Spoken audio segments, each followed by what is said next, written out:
Finding it a hassle to ship your parcel overseas? Wouldn't it be great if you didn't need to travel to the drop-off point or could avoid filling out lengthy consignment notes? With DHL On The Go, you can now send parcels or documents easily. Tell us your shipping details and let our chatbot guide you the rest of the way. Make payment through a secure payment gateway. Arrange a pickup at your preferred location. All of this is done via WhatsApp from your home, office, or anywhere, at any time. Scan the QR code or WhatsApp us now. Ready, chat, go! With DHL On The Go.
Finding it a hassle to ship your parcel overseas? Wouldn't it be great if you didn't need to travel to the drop-off point or could avoid filling out lengthy consignment notes? With DHL On The Go, you can now send parcels or documents easily. Tell us your shipping details and let our chatbot guide you the rest of the way. Make payment through a secure payment gateway. Arrange a pickup at your preferred location. All of this is done via WhatsApp from your home, office, or anywhere, at any time. Scan the QR code or WhatsApp us now. Ready, chat, go! With DHL On The Go.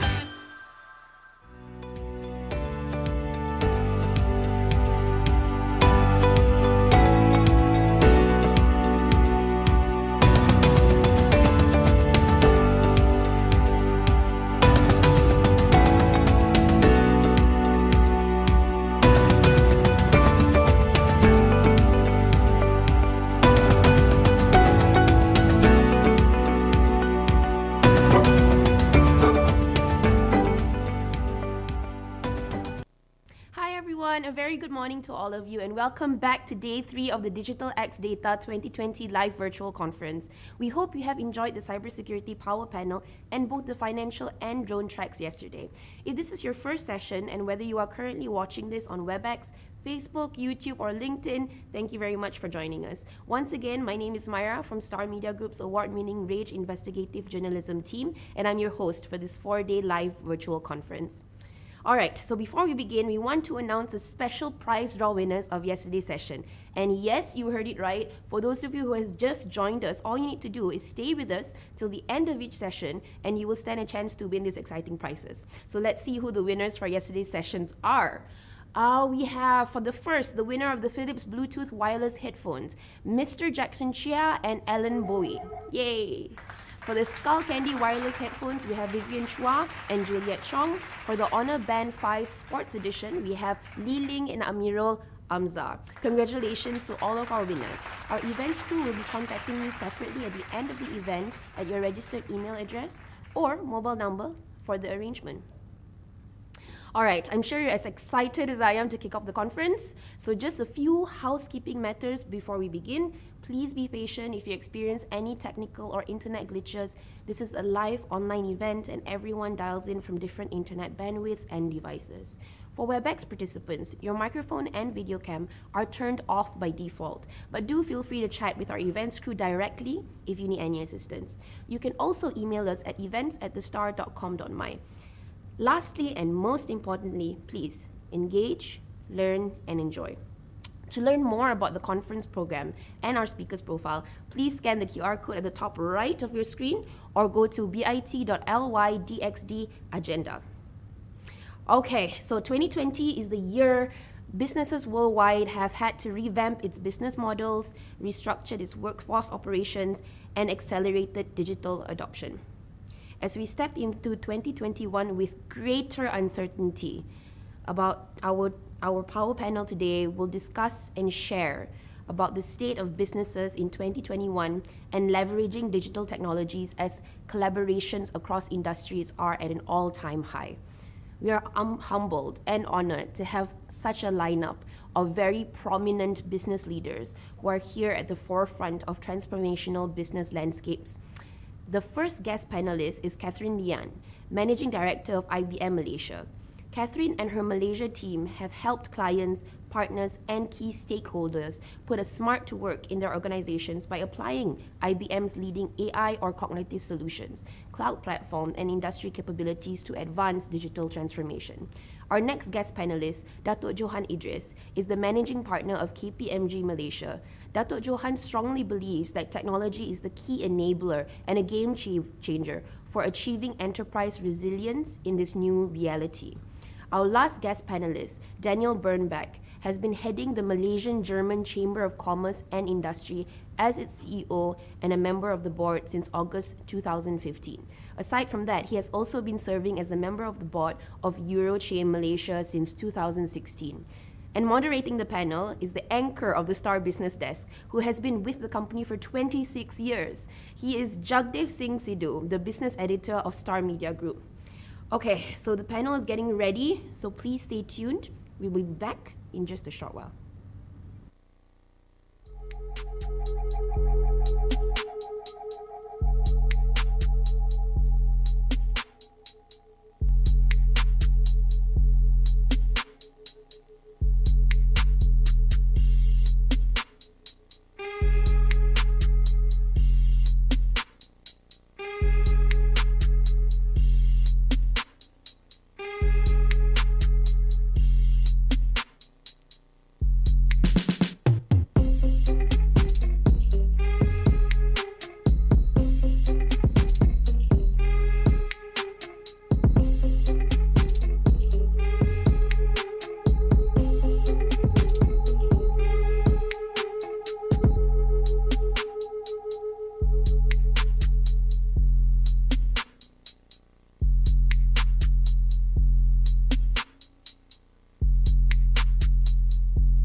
Hello, everyone. I'm Jagdev from the Star Media Group, and our panelists, our panel members have already been introduced. There's Catherine from IBM, Dr. Johan from KPMG, and to my left is Daniel from the Malaysian German Chamber of Commerce. It's a very interesting cross-section of people that we have for audience to tune in and listen to the insights that they're about to give us. You've got Catherine with AI and machines. You've got Daniel that deals with technical skills, and you've got Dr. Johan that it's very much more in the business knowledge, intelligence in terms of what KPMG does in its consulting roles. And you've got me as a writer and as a speaker right now. So one thing that we will never forget 2020 is it's that it's been an interesting year, and I presume each of us has a little perspective of what the year has meant for each of us individually and for the businesses that we represent. I'll start, I suppose, with the members of our panel who are at home right now and are joining us online. I'll start with the lady in the house. Catherine, if you can give us a perspective of what 2020 has meant for you, and more importantly for the company they represent, also what it means for changes that what we're experiencing now will mean into 2021 and beyond. Hi, good morning. Jagdeep, Dr. Yes. Johan and Daniel, thank you all. It's really a pleasure to be part of the panelists today. Since the COVID-19 pandemic has struck the world, and more importantly, what it actually meant for Malaysia since the first lockdown of MCO period on the 18th of March 2020, all businesses have actually changed. What do I mean by changed? The normal has become a new normal, and it is actually a very, very trying times for all of us out there. All businesses right now must be resilient and also agile. Now, whether we are responding to the changes in the economy, to the buyer behavior, to the distribution networks, to the consumer taste, businesses are becoming more digital and dynamic. In Malaysia, with the current situation, in our opinion, the businesses of any sizes across industries are required to transform how they operate and to stay competitive. We see a myriad of partnerships and the ways that we are working. In the context, IBM believes that there are two things leaders in Malaysia needs to think about to ensure that they realize the radical agility needed for future recovery and resilience. And with this, we have been partnering with our government agencies, the government industries, and also enterprises to really work through the economy and the society at large.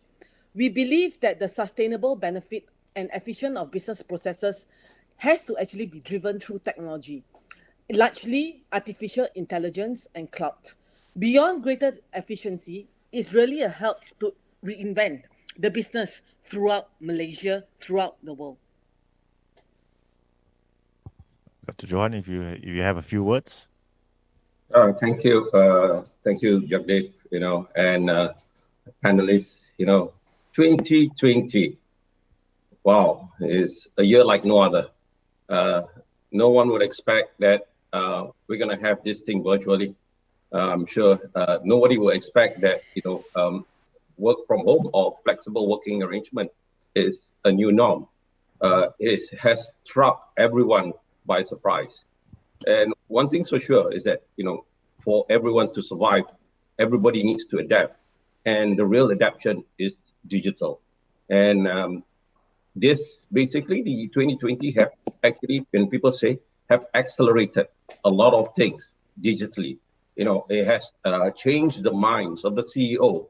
It has changed the minds of the leadership to say that in order for you to maintain your relevance, in order for you to reach out to your customers, if you are offline, then there is no online. There's survival.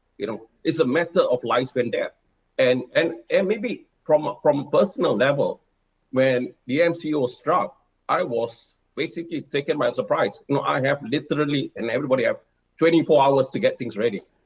There's no playbook for anyone. You just got to go there and get it ready.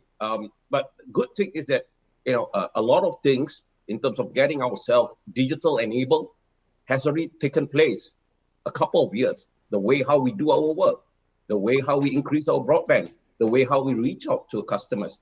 We have myriad of customers, but their digital adoption is slightly different, because one thing's for sure, when I see in the Malaysian market, and this is very, very much really real life experience, our labors are cheap. For them to convert this digital transformation, they're going to ask, what's in for me? How does it impact to my bottom line? Do I need to do it now? Can I do it later? So there are myriad of things. How much cost? And some of them are not comfortable to change. Because why? Because maybe they are financially constrained. They need to take a look at the business. Because you want to change something digital, you got to look at it from a wholesome, from the entire value chain, from the start to the end. What are the things that you need to do, and how are you going to do it, and how are you going to reach your customer? I think so. These are all new things to everyone. Every day is a learning experience, including myself. Thank you. Thanks, Adil. Daniel, do you have any insight that you want to share with the audience out there? Yeah, thank you, Jack, and welcome to everybody, and a good morning from my side. Yes, of course, I fully agree with what my panelists have said, Catherine and Dr. Johan as well.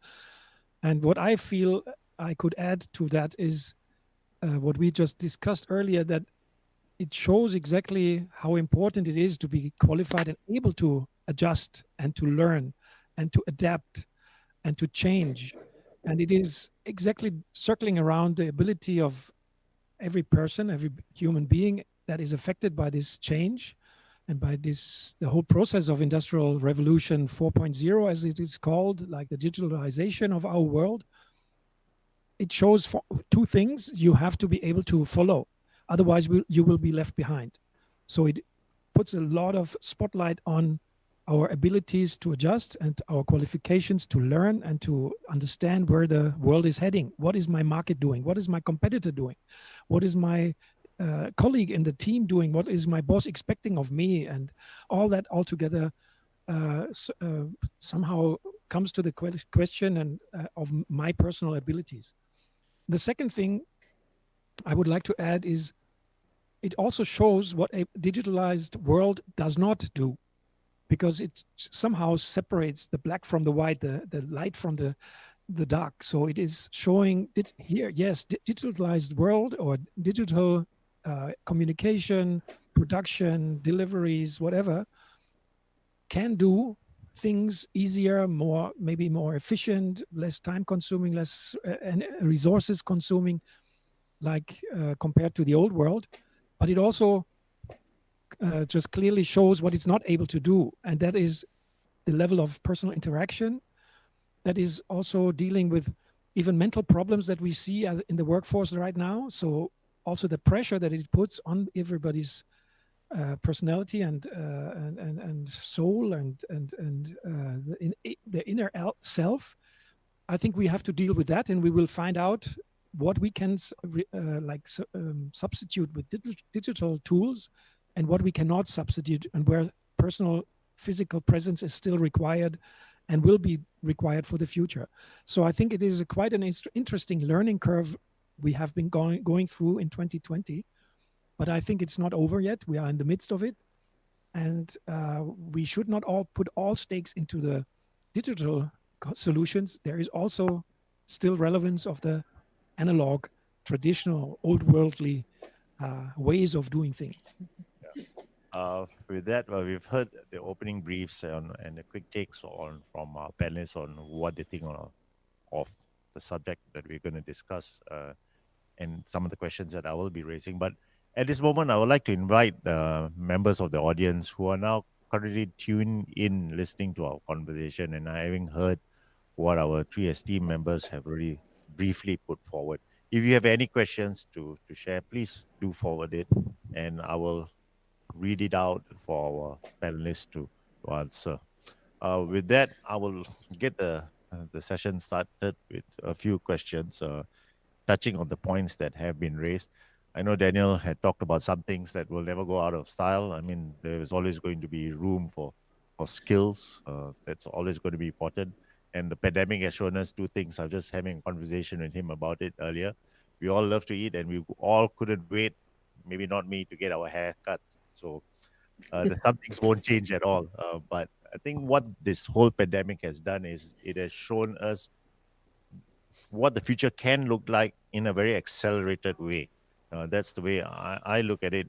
I mean, we've heard buzzwords about cloud and AI. We have heard about the importance of accelerating some digital or online presence, and like what Daniel said, the skills are still going to be prevalent and important regardless of where or whatever stage of industrialization or transformation that any country or person is going through.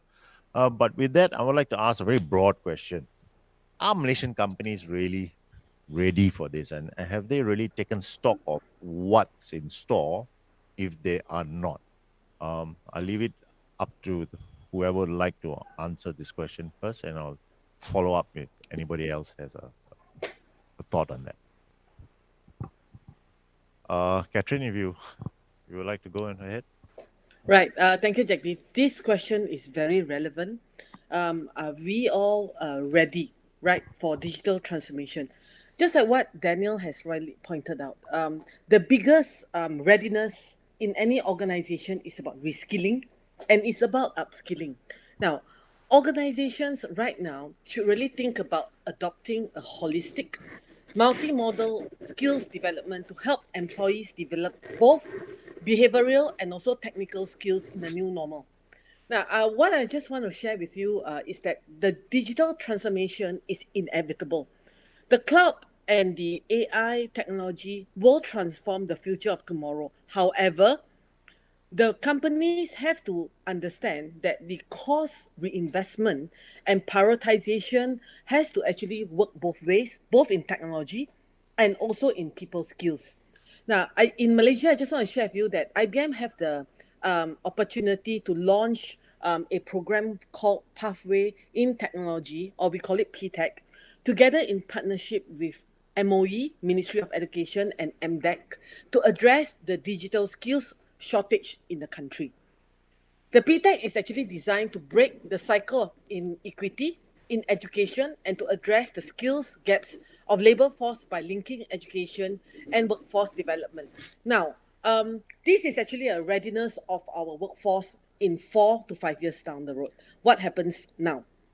Within the next couple of years, IBM aspire to continue to partner with government industries, agencies, and also enterprise governments to make sure that the reskillings and the upskillings of the employees are always at the head of the prioritization.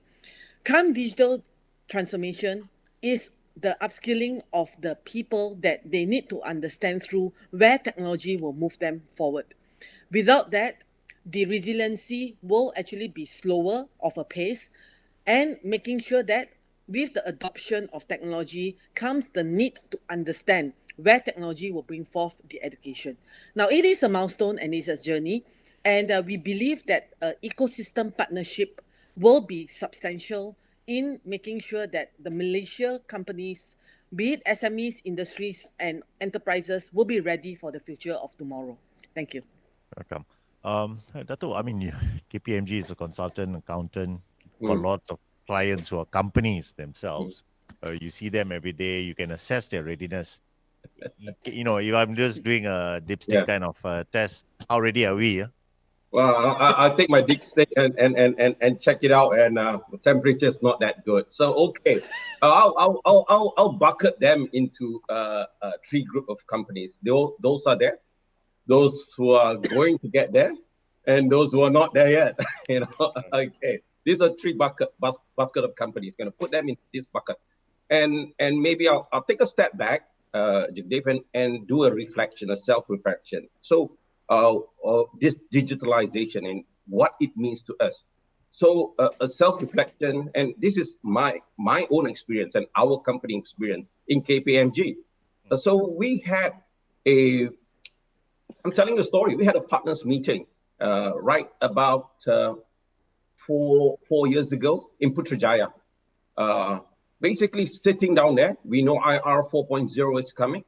We're gonna ask our leadership, and we're just saying that, hey guys, you know, we are leaders of our organization. What's gonna impact our organization with IR 4.0 coming in? Because we smell it. What are the business that's gonna be impacted the most? And what are we gonna do about it? How do we maintain our relevance? How do we maintain our presence? What is our competitor doing? So as a result of that, 4 years ago, then we had a brainstorming. We have a list to say that, hey guys, this is real. We got communication with our global network to say that this business has been disrupted. Clients are looking at ways to get and do things more efficiently, with quality and value for money, and doing within the region, because you know every country has a different economics of scale, different costs. How are they going to do it? And you see Malaysia, they have shared service center, and why they have it there? Because you know it's about how you look at your supply chain. So we look at our business to say that, okay, this business is going to affect it. So what are we going to do? So in the firm, we've invented a group of people. We invested talent, multi-year, multi-million dollars exercise to build digital platform for ourselves, because we cannot go out and tell the client to say that you got to be digitally ready when we ourselves are not digitally ready. You know, and proof to that is that these are a couple of things that we have invested, looking at a way how we automate things, looking at a way how we reach out to clients, looking at a way of how we do complex things more simple with technology, minimize mistake, increase experience. And like any technology that we adopt, there are teething issues, there are behavioral issues, there are skills gap. And what Catherine mentioned, behavior is very, very important. When you talk about digitalization and when you talk about digital transformation, I must say the most critical part of it is your behavior transformation. Your mindset must be there to say that I will want to change. Then you need to include with the skill set. And companies need to provide that relevant skill sets, not to all, because some of them are using the technology, some of them are building the technology. So there are two different people they got to look at. And basically through that is a journey whereby you get people to get into it and take that experience there and back to the companies that we have here. Some of them which got support, the multinationals, I mean the likes of IBM, which has great supports within the network of what's happening in China, what's happening in US, their technology adoption. We can see their progress is much, much more. They're much more further ahead. The GLCs have invested a little bit on this, but the biggest business, that we have in fact in Malaysia is the SMEs. Who's going to help the SMEs? That represents 70% of Malaysian GDP. How are they going to adopt this digital adoption, for them to survive? So these are very real things for them to survive. They need to do these baby steps. The first baby steps on all this digital adoption is to make sure that their offline is all online.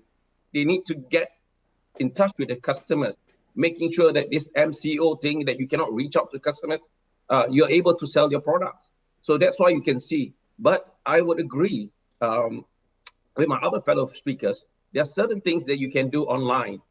There are certain things you not need to do the traditional way. I'm the old school. I like the traditional way.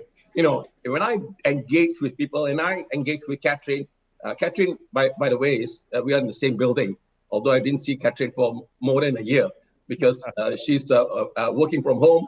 I'm sometimes working from home, but I need a face-to-face. We are just human. Humans are social animal. We need to socialize. We cannot be just staying at home. So they need to have a balance. But coming back on the digitalization strategy, there are a lot that need to be done. And it's just not digitalization. Digitalization is an enabler for you to improve your process, to get your process ready. And maybe just a little bit back on what we are doing right now. How are we going to do our work if we are not engaged on a digitalized manner? So like us, when MCO started, we still can do our work because everything is on the cloud. We have invested in cloud a couple of years back. So we are reaping the benefit, the changes on it. My employees are worried because when we had an MCO, the first thing they say that, hey boss, would I get my pay? Yeah. And the first thing you say that, do I have a laptop? Because my frontline has a laptop. My back office, not all of them have a laptop. The good thing is that we have more than 150 laptop spares, so we can give it to them and they can go back home and work. And these are the things that we are looking at it. And sometimes it works for them, sometimes it doesn't. And when we find out that what works is that if you have a house of a family member of 10, it's difficult for you to work because people keep coming in the room and you need a space for you to look at it. So I think so that is the long and short of the story I want to tell. Okay. But you all both spoke about the changes that we on a personal level, professional level, and on a country level are undergoing right now, partly brought about by the pandemic and partly also is because of the necessity for change.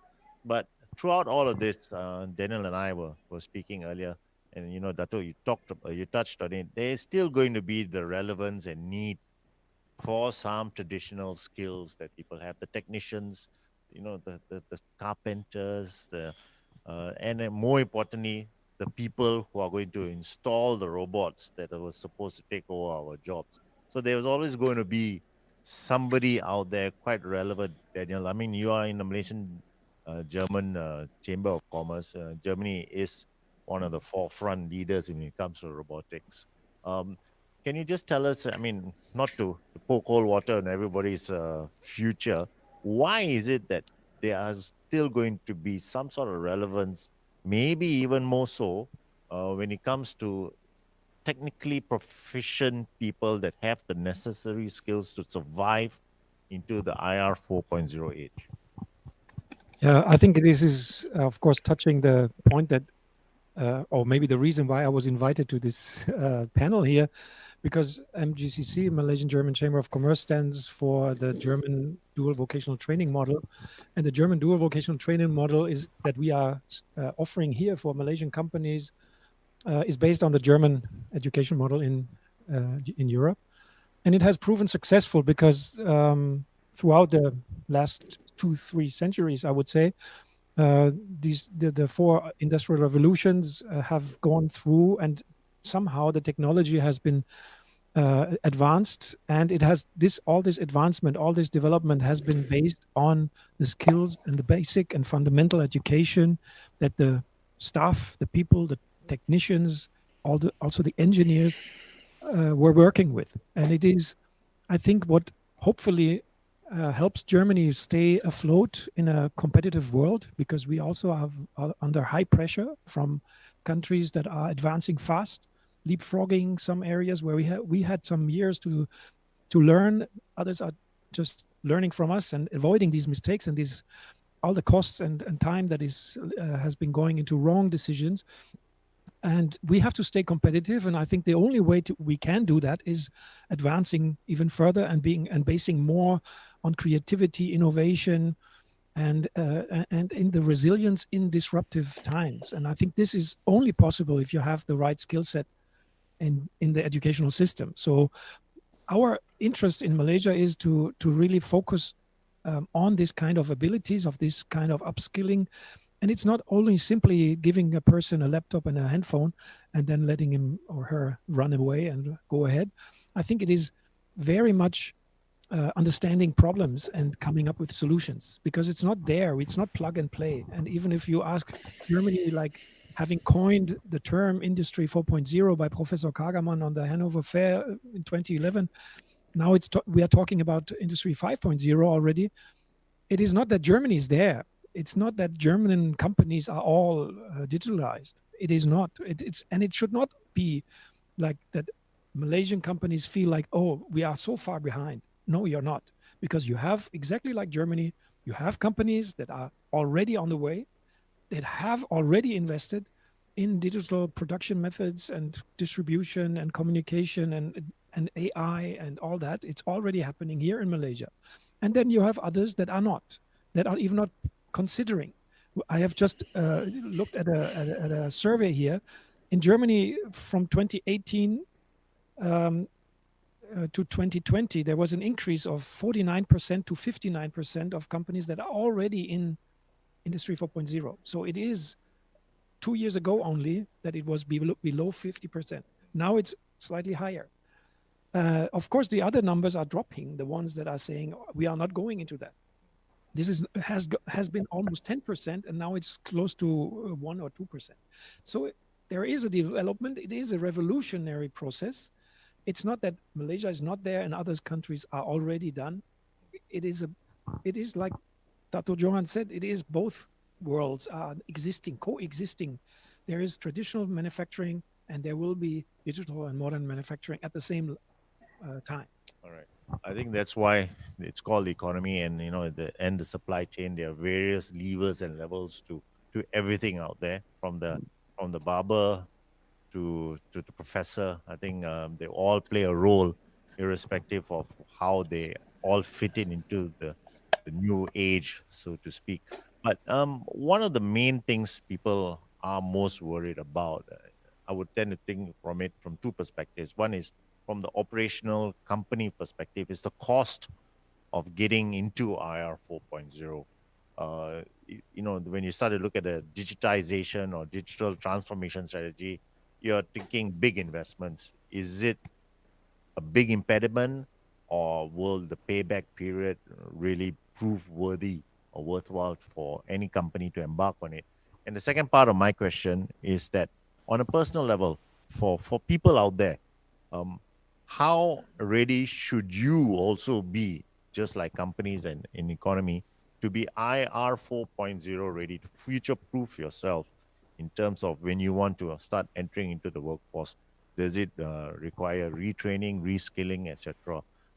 Because I think unemployment is a big issue, especially amongst the youth, and people need to get ready for the new challenges ahead. So my question is on two parts. I'll throw out the first part to any one of our panelists who would like to answer from the company's perspective, and then I would like to follow up on a personal level or from the employee or on the individual level. So I'll throw it up to, I suppose, Catherine, if you would like to take, in terms of the cost of doing it, especially if you're not going to do it.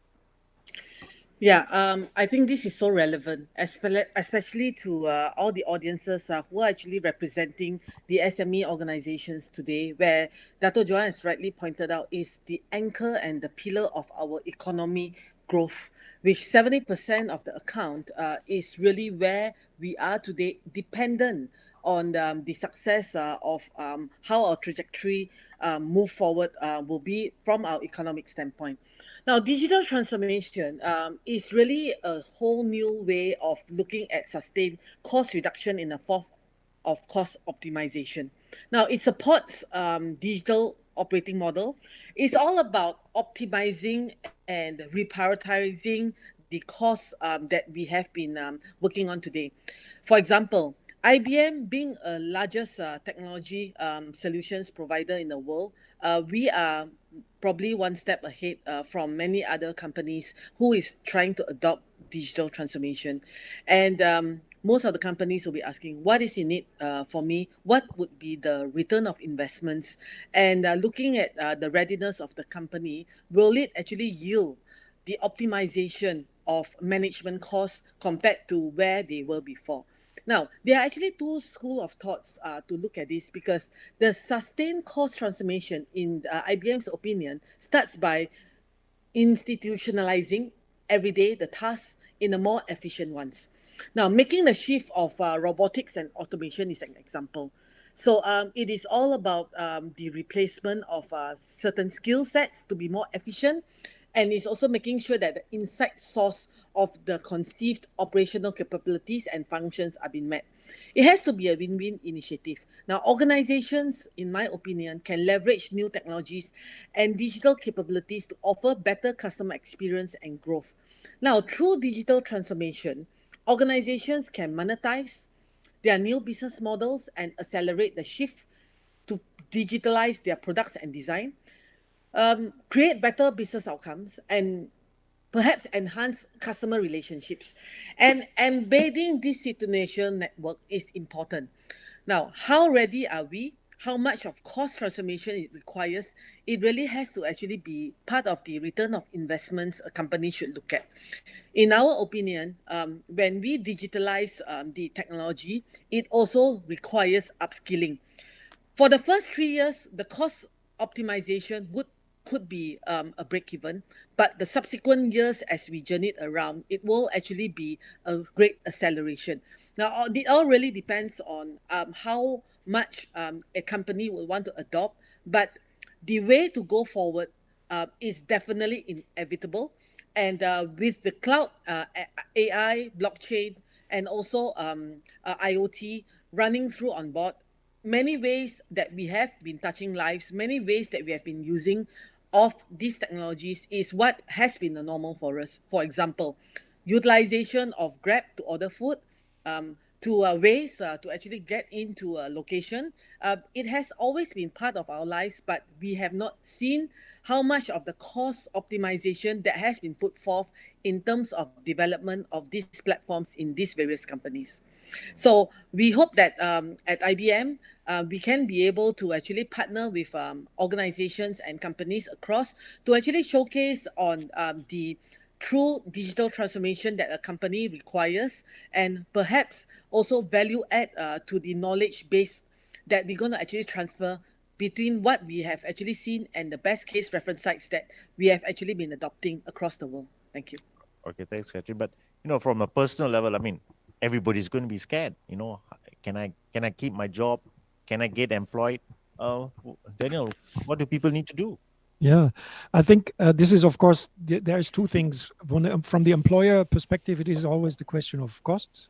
Does it pay off? Is there a return on investment? When will it pay off? It's the same in Germany. I just use my statistics because I think, just to give it as a Malaysian German chamber, we are the bridge between the two countries. We look at both sides of the bridge, and we see that 73% of the Germans employers that have been asked to participate in the survey said that investment costs, or the burden of an investment into an IR 4.0 is like hindering them going into that or further into that and investing more, because they're all cautious. They are all like everybody else, like every businessman. They are considerate. And is it now the right time? Is this the right solution already? Or should I better wait and see the others make their mistakes and I then leapfrog and learn? So this is, I think, from the employer perspective. From the employee's perspective, there is this question of, would I keep my job? Will I be able to hold on? And will I be transforming with the right pace into the right direction to stay relevant and to stay productive for my employer. Just to also put a spotlight on that, in Germany, companies are employing more staff in the digital fields of production. So they are finding or creating jobs. Of course, there is also some that will somehow leave behind or will be out of work. I compare it with when the automotive industry launched in Germany in the end of the 19th century. There was people that doing horseshoes for the horses. Of course, they somehow, when everybody went into automotive, the horseshoe production was falling behind, but then they had to transfer or transform into fixing punctured tubes on tires, because tires were suddenly the issue. So this is the transformation. And looking at Malaysia's tech-savvy young population and seeing so many German companies putting their call centers and their service hubs for the Eastern region, for Asia, into Malaysia because of the languages, because of English, the ability to speak English well. Still, there is a lot of jobs being created in Malaysia because of the digitalization. So it is the question, if you can be open to learn and to go ahead, to advance, that is all you need. There will be a small niche for you if you're open. What Dato' Johan said earlier, it is the mindset, the openness, the readiness, and not be stricken by fears and pushing it away and saying, no, not for me. I think that's enough. And then there will be solutions. I think you got to take it upon yourself to make the change if you want to still remain relevant in the working environment and employment opportunities ahead of us. But Dr. Johan, I mean, I'm coming back to you to bridge both parts from the employer and employee's perspective. But on what you spoke about earlier about SMEs themselves, we are going through a pandemic. Revenues have been crushed for a lot of people. Business is down, and now you've got the need to make that change. How are SMEs going to cope? And must they cope and even take on more burden in order to survive in the years ahead, brought about by the demands of IR 4.0? Okay. Thank you, Jagdev. I pick up the word survive. You got to put that front center of the SMEs. If you want to survive, these are the costs that you need to incur.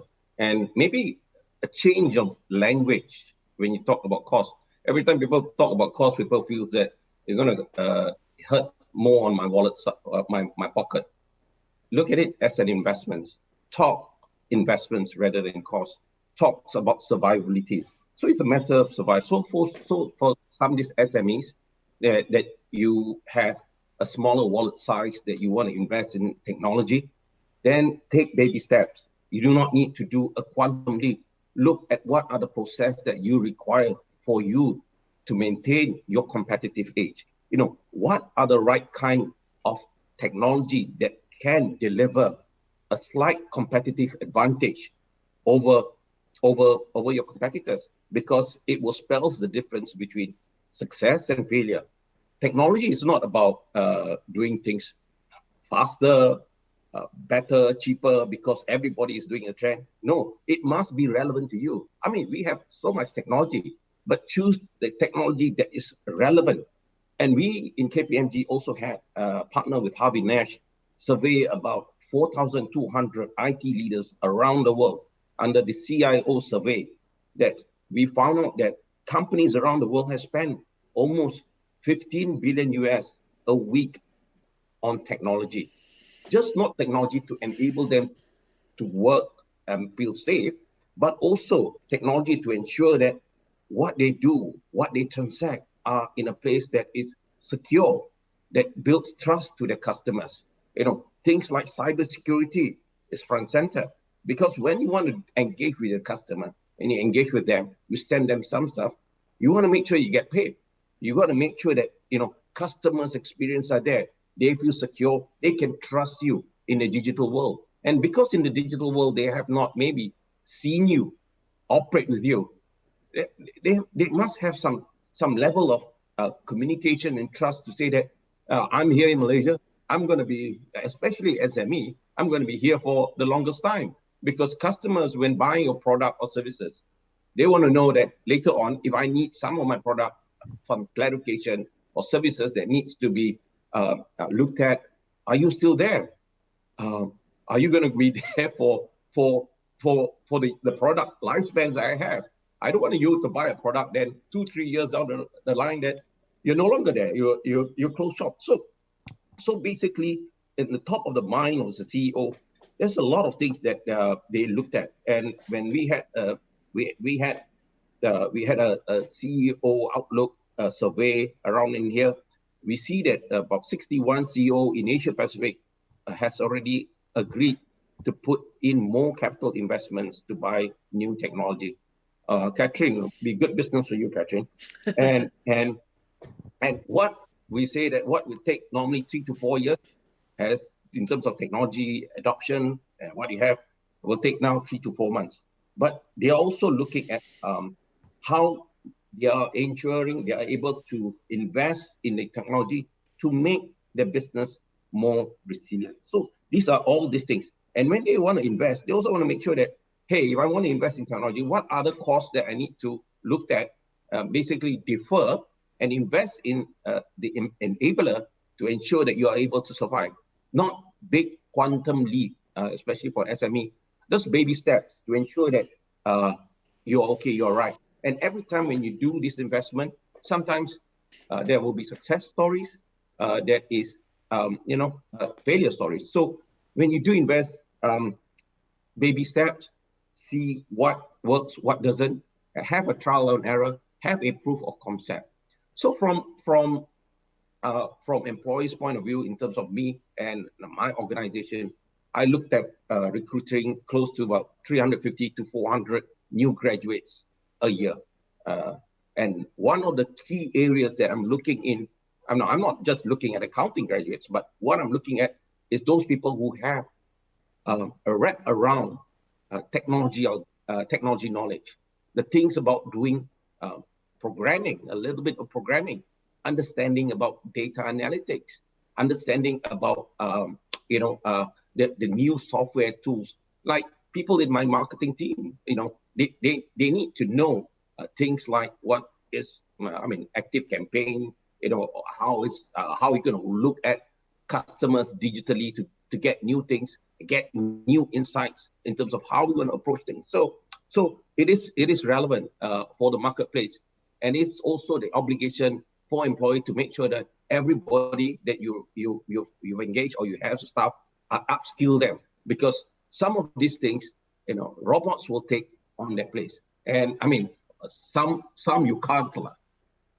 There's a joke around in my organization, say that how you digitalize your driver. I don't believe in driverless car, even though I believe in someone there driving my car. So some things you can, some things you can't, but make sure that you place your investment in the right business, in the right process, so that you can achieve the necessary uplift in terms of your business survivability. Okay. Thank you. I think I hope the changes that we are going to see now does not mean the end from the mailroom to CEO path for some of the success stories that we have seen. But we have got a few questions from viewers out there. There's one that's piqued my interest. It says that how do we ensure that the laws and the policies that we have from the government's perspective are going to protect and help companies that are going into this new norm? There are other issues also that needs to be taken into perspective, whereby you got cyber scams, personal data issues. Then you've also got whether the tax codes and government policies are also relevant in terms of fostering the acceleration and adoption of IR 4.0. I think we will speak to one guy who's got a Malaysia-German title to his job description in terms of person who deals quite a bit of policy, and like our two other panelists. But Daniel, can you bring us to how are you going to answer some of these questions that our readers or viewers have brought up? Thank you, Jack. Yes, and by the way, I'm also a lawyer, so I'm also involved in this kind of a perspective. Yes, and I think this is very important. And you mentioned the cybersecurity. And I think what the governments need to do is not only a strategy where they put like incentives and maybe tax relief somewhere here and there to encourage, especially SMEs that are a bit scared because it takes a lot of money to invest in technology. But there is help from the industry because there is suppliers from the industry that support it and make it maybe more feasible. You can keep your old machines, you just add some features to that, and then it's already working digitally. So there is help from the industry.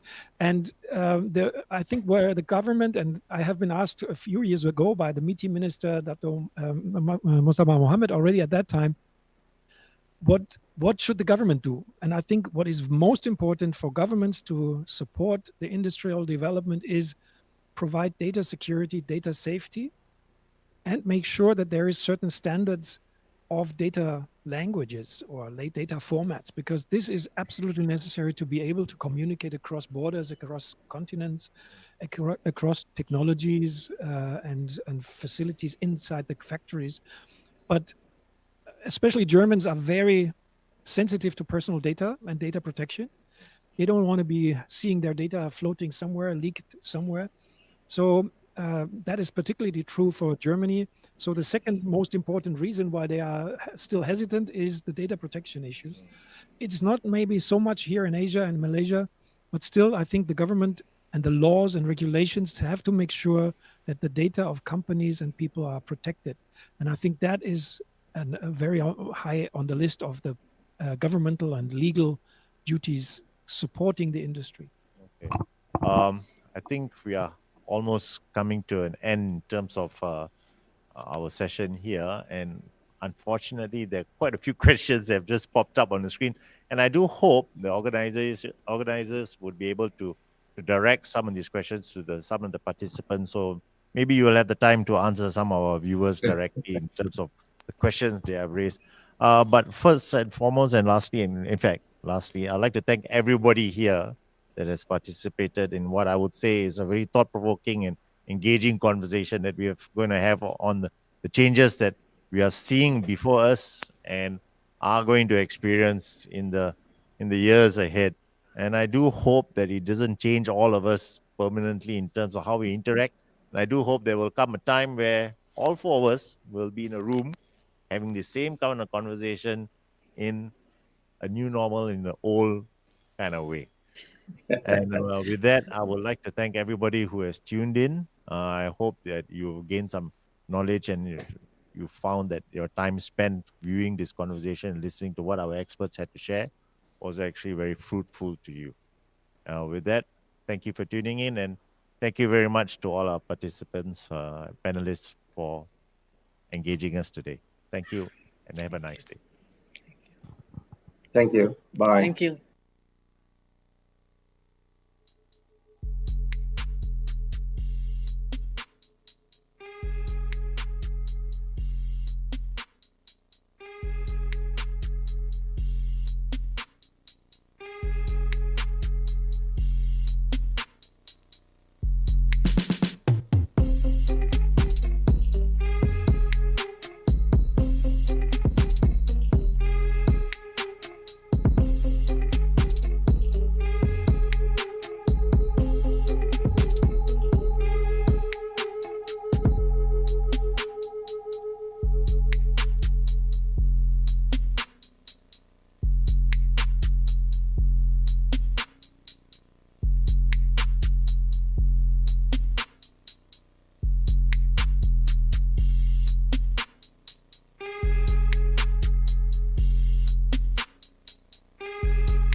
Ladies and gentlemen, we hope you have enjoyed the opening power panel as much as we did.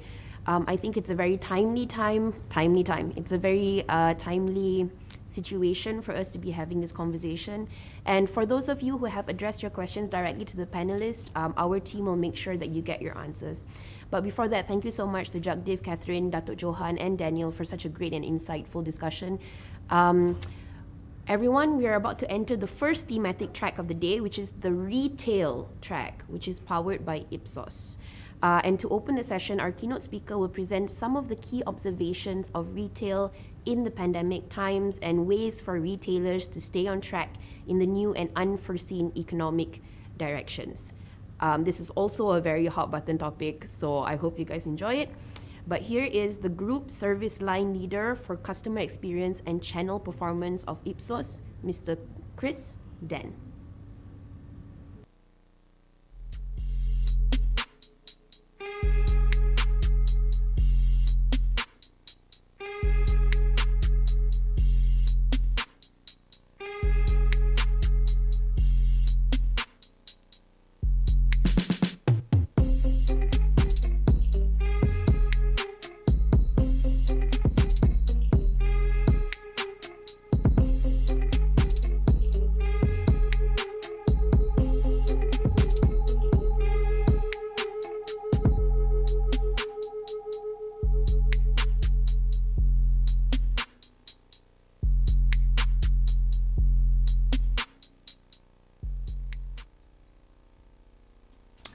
Good morning, everyone.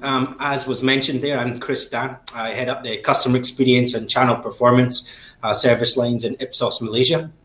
I've been lucky enough to be here in Malaysia for the last 8.5 years. I've raised 2 children here as well. We very much call it home.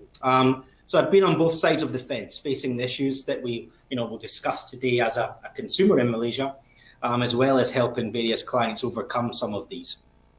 For those of you not familiar with Ipsos, it's a global leader in market research. We're present in around 90 countries around the world and have over 18,000 employees. Locally, in Malaysia, we have around 500 employees, including some of our Asia-Pacific technology hubs. Today, we'll go through some of our observations of retail in pandemic times, explore whether we're indeed moving into new and unforeseen directions, or instead, if it's more of an acceleration of existing trends that already exist. We'll look at what this means and we'll set out ways for retailers to stay on track, which at this stage very much points towards an omni-channel offer and just as importantly, staying close to their customers. So just briefly what we'll cover, we'll have a bit of a look at the public mood, some of the new behaviours we're observing and how digital is faring in that. From a customer experience lens, we'll learn why it's important for us to understand and adapt and can anticipate our customers. And then lastly, we'll give a few pointers on where we feel retailers need to focus to stay on track, both from a bricks and mortar perspective as well as digital. Throughout, we'll share some recently released Ipsos data from our e-commerce Unleashed study, as well as what worries Malaysia. Using these, we'll show some of the behavioural impacts we've seen online, the current sentiment of consumers, and we'll share further research into what brands should do to stay close to customers and how to grow relationships. At the moment, we feel we're really at a tipping point, right? The reality of retail today is much like a roller coaster. Shoppers and retailers alike dealing with uncertain and stressful dynamics that are frequently changing.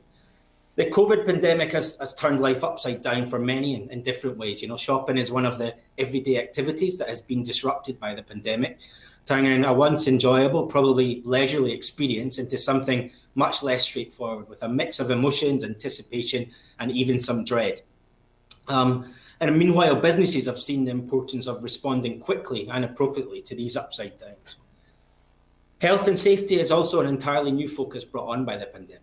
We've observed various other retail shifts as well, from changes in footfall, the growth of e-commerce, the growth of direct-to-consumer. And these are not new, let's say. They're part of existing trends, but the difference really is the pace of change, which has been dialed up significantly.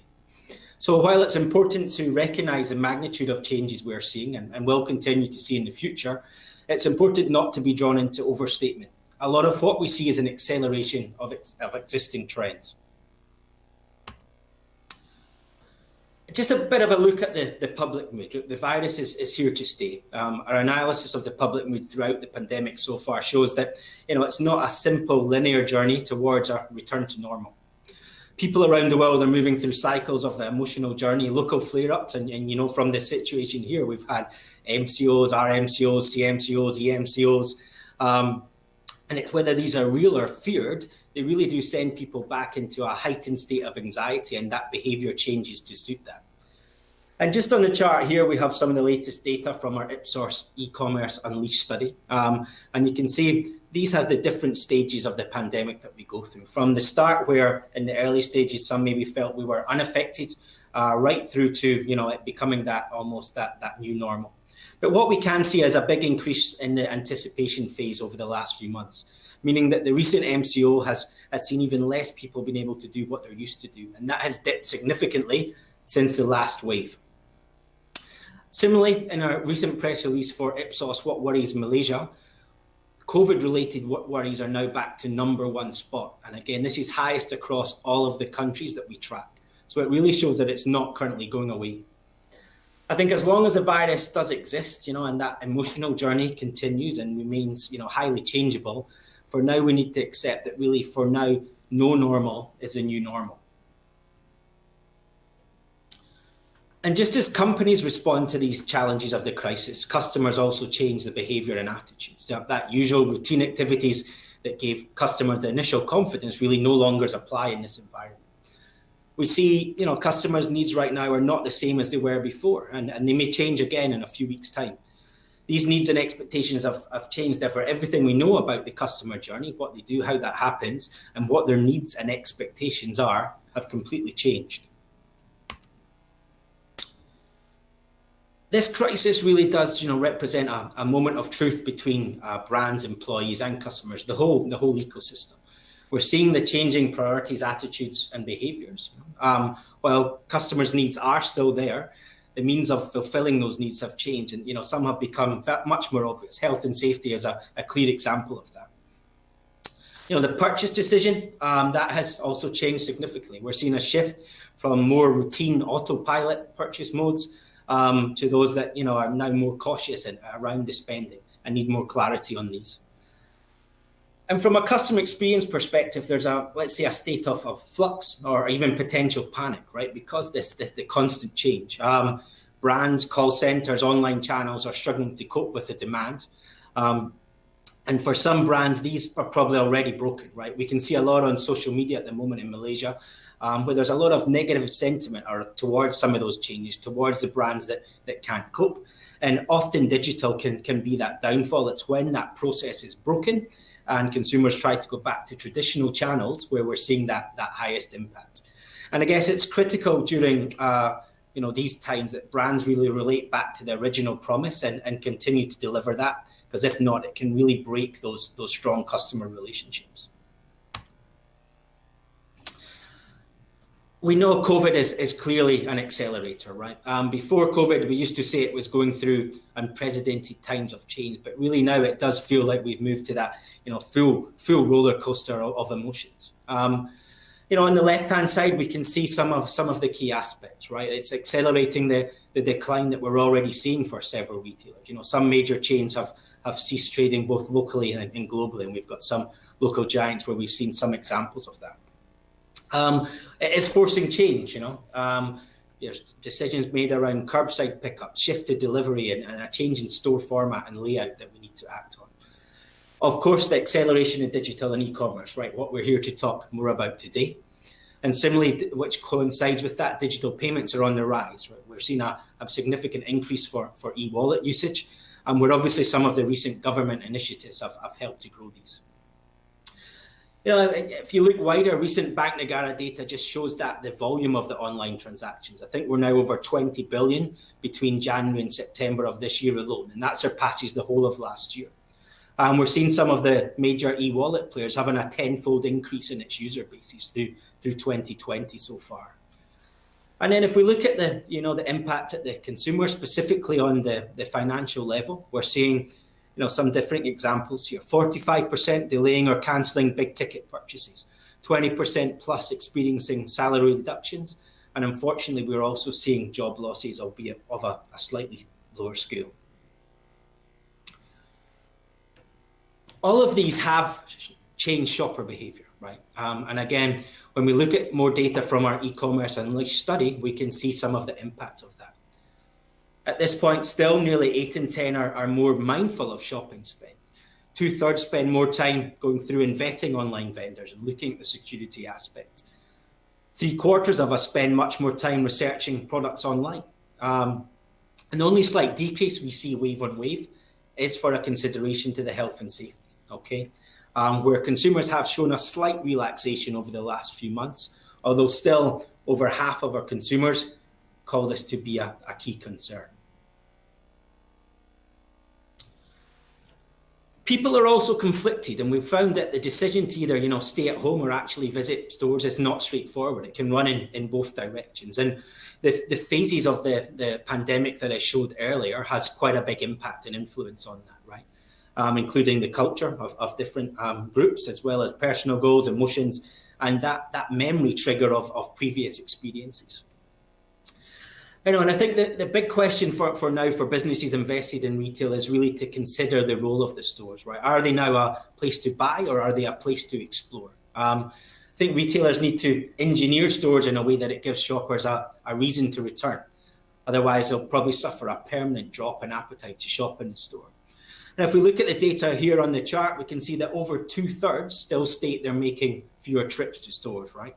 Though positively in Malaysia, we can see that is reducing wave on wave from pre-lockdown, around 73% to around 2/3 over the recent months. One of the things that may help that within Malaysia is our mall concepts, right? The convenience of having the stores in one place in that retail bubble may well help to get the footfall in return. The issue of the falling footfall and maintaining the value of bricks and mortar retail may have become more urgent due to the pandemic, but the ways to deal with it haven't drastically changed. Let's say physical stores in locations that have been ruthlessly planned, they must better adapt to meet the customer needs and those expectations, and more importantly, they must work with the digital presence in a seamless and very meaningful way. Now, if we just focus on digital for a while, firstly, if we look at the growth, right? I think over a period in early lockdown, our data found that many consumers were trying out first-time purchases in various categories. So around 40% of online grocery shops, half of those purchasing beauty care and cosmetics, and also for electronics, right? So we're creating that first-time trial and purchase, which was unprecedented compared to what we saw before. Google Trends, if you looked at that, it showed a 30% increase in online shopping searches, right? And similar to what we showed earlier with the latest stats from Bank Negara, we've seen, extremely large year-on-year growth in both value and the number of transactions are there. If we think about here to stay, it's possible that assuming that the foray into online shopping has been successful, that the new COVID cohort of e-commerce users may continue to spend in that way and continue to shift their shopping habits online, regardless of what happens next. It could be the behavior we've become accustomed to. And lastly, for enjoyment, our feedback from shoppers suggests that online shopping, while it's convenient, really does not provide the same levels of enjoyment. There's a need to get it right online by ensuring that the websites are presenting, organizing, informing consumers about the products that are on offer in a way that's a lot more relevant and engaging than the current. Potentially building in the best of the in-store experience onto the digital channel. And we'll share a little bit over the next few slides how some brands have embraced that or have dialed up the digital component to really deliver enjoyable experiences. So just a bit of a look at what's driving growth specifically in Malaysia in comparison to Southeast Asia. And again, we're referring to our Ipsos Unleashed study here. And we basically asked people to explain why they're using online purchasing platforms beyond the fact that the stores were potentially closed. We see that price and promotions are very important, so that remains. That's always been there, okay? But what we've seen a bit of a new driver, I guess, in town, which is around the social distancing measures, right? That we don't have to deal with people within the store. And I think this is one behavior which, again, won't be going away, all right? At least until we reach the end of the pandemic and whenever that may actually be.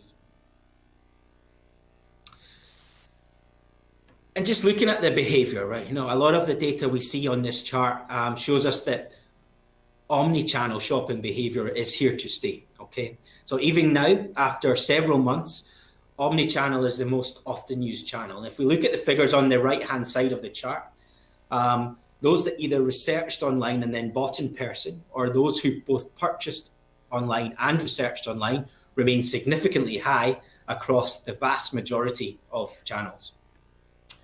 And again, we could like to reiterate, we can expect for those where it has been successful and it has been an enjoyable experience, that those shopping habits will continue to remain online.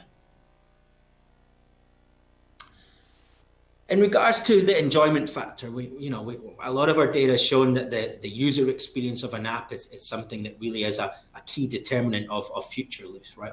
Of using that app again. And I think while a greater emphasis on digital and digital engagement is clear, an intuitive solution, if e-commerce is to take center stage in the new retail world, there is some work to do, right? It's often still rooted in transactional design. And I think it needs to involve more to be experience-based and to be optimized for browsing and discovering brands and products. And some brands have embraced that from a start. And there's lots of examples, but I just wanted to show some that have been a bit closer to me over the last few months. And the first is probably one that we are all relatively familiar with, right? Shopee. I'm sure we've used that as well as other e-commerce players. But really from the start, I think there was an aim there to optimize the digital delivery, and there was three key components. One was around mobile first. So I think that was a big focus of Shopee from the start, okay? Secondly was around personalization, leveraging all the data they have and AI to really identify patterns and insights from users' behavior, both from a browsing and from a purchase point of view. And then lastly, making it social, right? And this is more towards the enjoyable aspect. There was really an aim from the beginning of the platform to integrate both the social aspect and the actual shopping experience. So there was various features like Shopee Live, a live streaming feature, Shopee Games, which is a bit of an interactive gamification aspect, and even Shopee Live Chat, right, where we connect the consumers with the end sellers as well. And I think another one would be around L'Oreal and Ipsos. Recently in our podcast series called Customer Perspectives, had some of the senior L'Oreal team there, just talking about globally the push that they've seen on digital. Some of the, and highlight in a couple of seconds really around delivering a seamless yet authentic journey, okay, both that online to offline blurring. The use of augmented reality, going beyond 2D, right? And I think that's some best practices there. And we're seeing a lot more of this now, and it really does drive engagement when it's delivered correctly.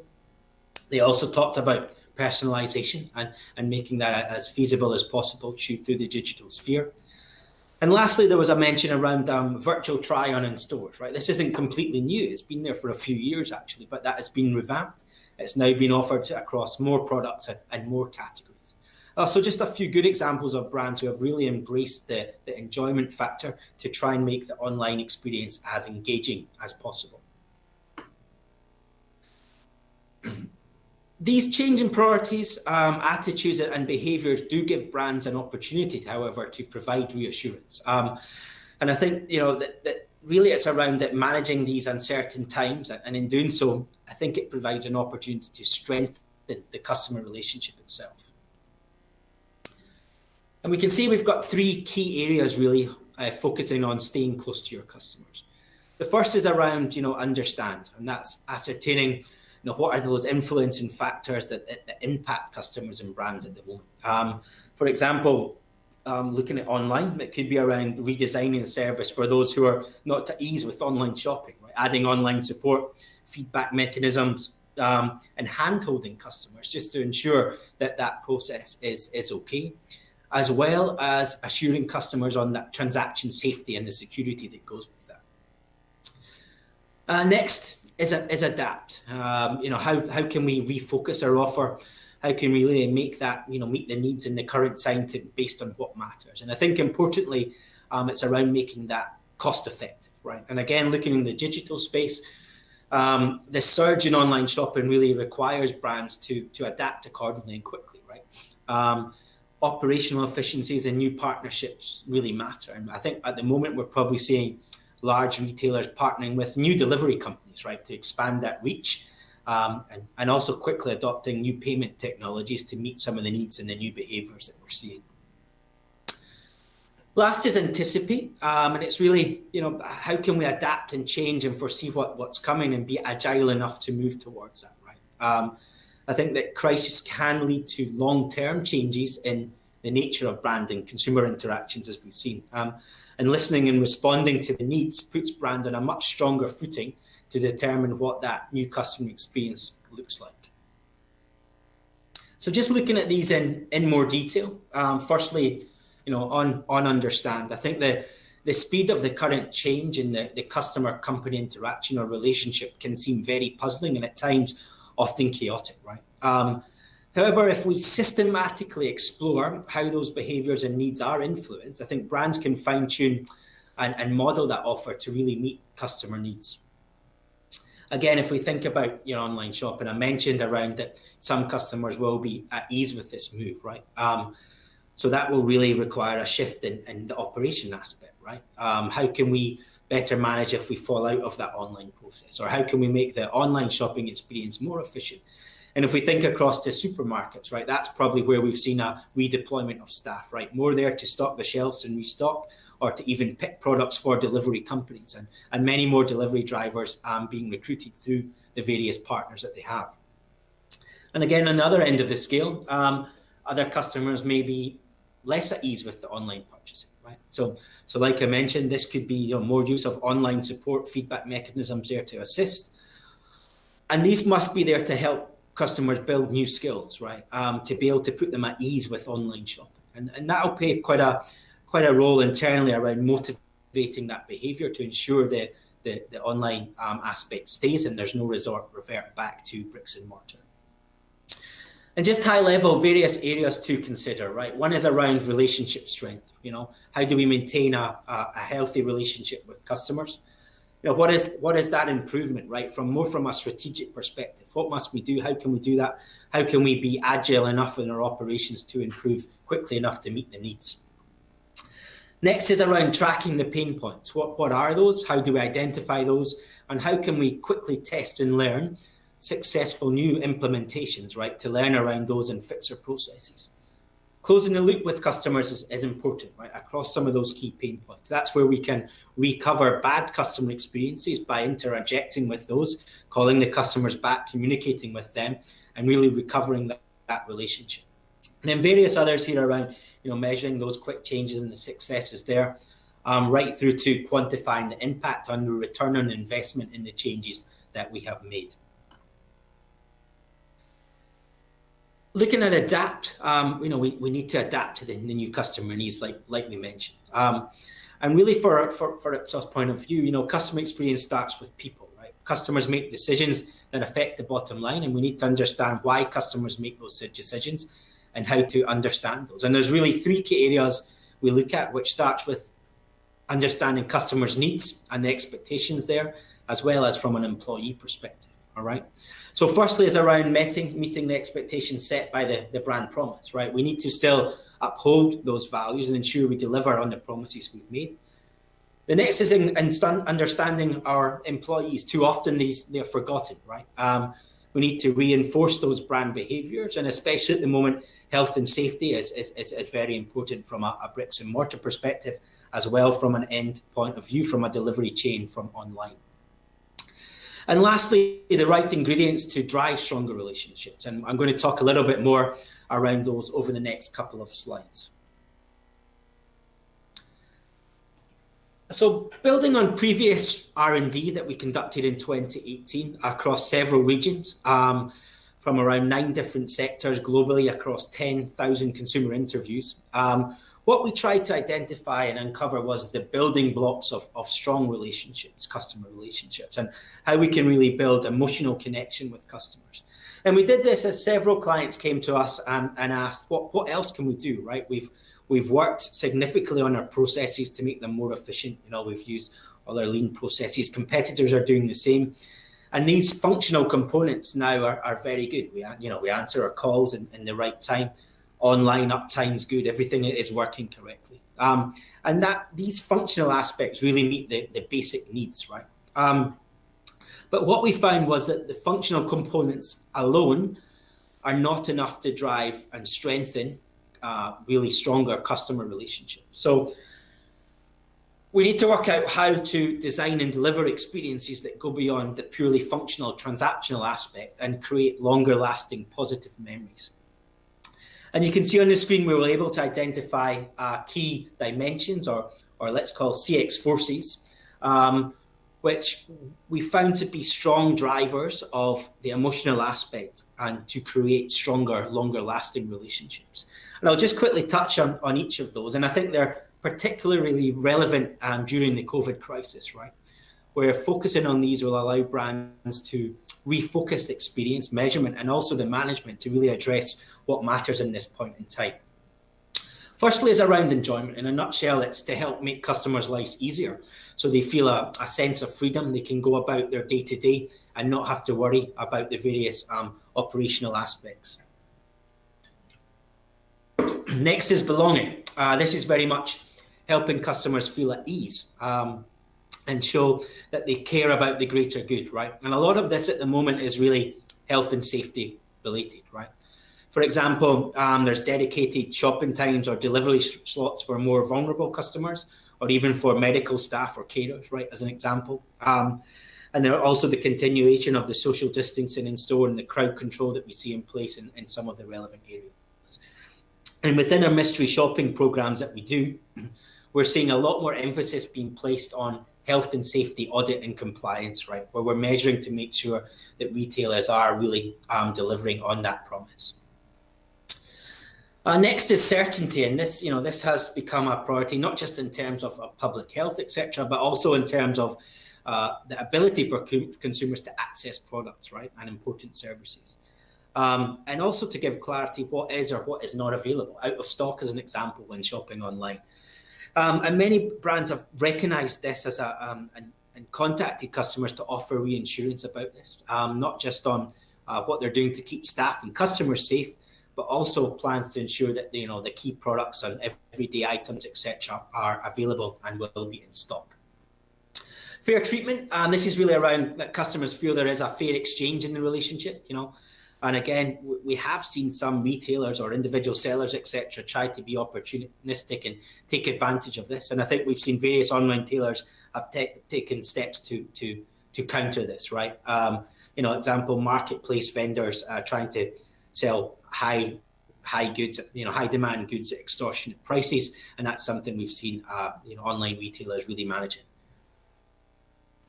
Control, that's really about helping customers feel in control of their situation and putting them in the driving seat, right? And I think, to ensure, for example, that, online applications are working, that they can get through to the contact center when they need to. All of these have a major element ensuring they are in control, including the likes of retailers communicating around the basics of shop opening hours, for example, during lockdowns, right? Or even delivery companies showing the real-time delivery tracker so that customers feel in control and are there when that arrives. And last but not least is status. And this is, making customers feel valued or respected and potentially worthy of special treatment. It may not be for all of retail customers, right? It may be for the more loyal customers, the more high-value spend customers, where we want to show that preferential treatment. And I think during COVID, we've seen some good examples of that, especially with airlines who have, frozen some of those frequent flyer miles as an example, where we are not able to fly. I just wanted to give you an example of the CX forces in action and the simple look at an online shopping journey. Okay, so here we can see the various stages a consumer will go through from the initial search straight to the parcel. And I'll just give some examples of how where we may want to dial up or dial down the forces in the right way to reiterate those and create that stronger relationship. So first is around certainty within the product search phase. So to show that products are available and the times, the delivery times that will come with those. If you know that from a personalized shopper approach, if we log back into a site and the usual products we purchase are not available, it's to quickly recommend alternative products, potentially those that we have ordered before. From an ordering perspective, looking at enjoyment, right? Potentially giving free delivery as one. payment, fair treatment. It may be that you don't need to make payment until the parcel has been delivered, could be an option. And lastly, on receiving the parcel, potentially a thank you note, right? Just to say we appreciate the business during these times. All of these are appreciated and will help to build stronger building blocks as we go through. The last bucket was anticipate. And that's really to try and anticipate what the future customer experience will look like. Again, the last recession really showed that those changes in a crisis can lead to long-term changes, right? And it's how the brands can adapt to the changes in the consumer brand interactions. And I think in addition to making these short-term adjustments to their offer, fundamentally, it helps to keep a relationship going if we listen longer term. Showing flexibility, meeting customers' needs in these challenging times will certainly have positive consequences on the emotional attachment. And I think that will also show in the consumer goodwill and the longer term loyalty that we have. Okay. The brands that are actively managing these changes now will probably end up being more prepared for the future, right? And that versus those that cannot adapt and support their customers. And the brands are clearly focusing on dealing with the current situation. Some have taken, drastic decisions, right, including, like I mentioned before, potentially reducing or reallocating headcount to keep their business afloat. Some may have even shut down parts of the business, right, or some of the channels. But I think the question really is now is how will they be prepared to deliver the right customer experience when the demand for services grows once we come out of this? So will they be ready to operate back to the levels of pre-crisis? Okay, just on the kind of summary now, and I guess based on the discussion we've had, right, around these new and the accelerating trends we're observing, we just want to set out a few key actions, both for online and also for bricks and mortar, as we face the challenge of adapting in that longer term, right, in the more fluid retail context and the evolving customer journey that we have talked about. But very much the core of this is the aim of bringing together a strong omni-channel offering. So firstly, just to look at digital, don't try and replicate all of the real world retail online, right? So although we live in current times where the division between our offline and offline can feel blurred, how we approach shopping in each channel has to be different. It's fundamentally different, right? We talked before around really creating that, the enjoyment and the engagement environment within digital. But that said, do digitalize the best bits, right? Again, around enjoyment, it helps to think what customers do enjoy in store and try to bring some of that online. Potentially improving, product descriptions or customizing, personalizing that content to directly deliver what we know shoppers are looking for. And there's various good examples of augmented reality and going beyond 2D that are already out there. Connecting to the wider web. So the beauty of engaging via digital channels is the ease of flipping from one site to the next, right? So we do have to try hard to keep customers onto our domain. So don't develop that online space in isolation, right? Bring in reviews from other third-party sites, for example, to make sure we keep consumers on our sites. End-to-end journey, all touch points, whether it's in-store, online, need to be viewed in the context of the end-to-end customer journey and in relation to one another.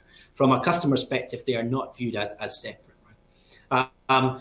So knowing where and why customers switch is very much critical, right? So retailers need to really understand and put measurements in place and interventions there to understand where the switch of channels happens.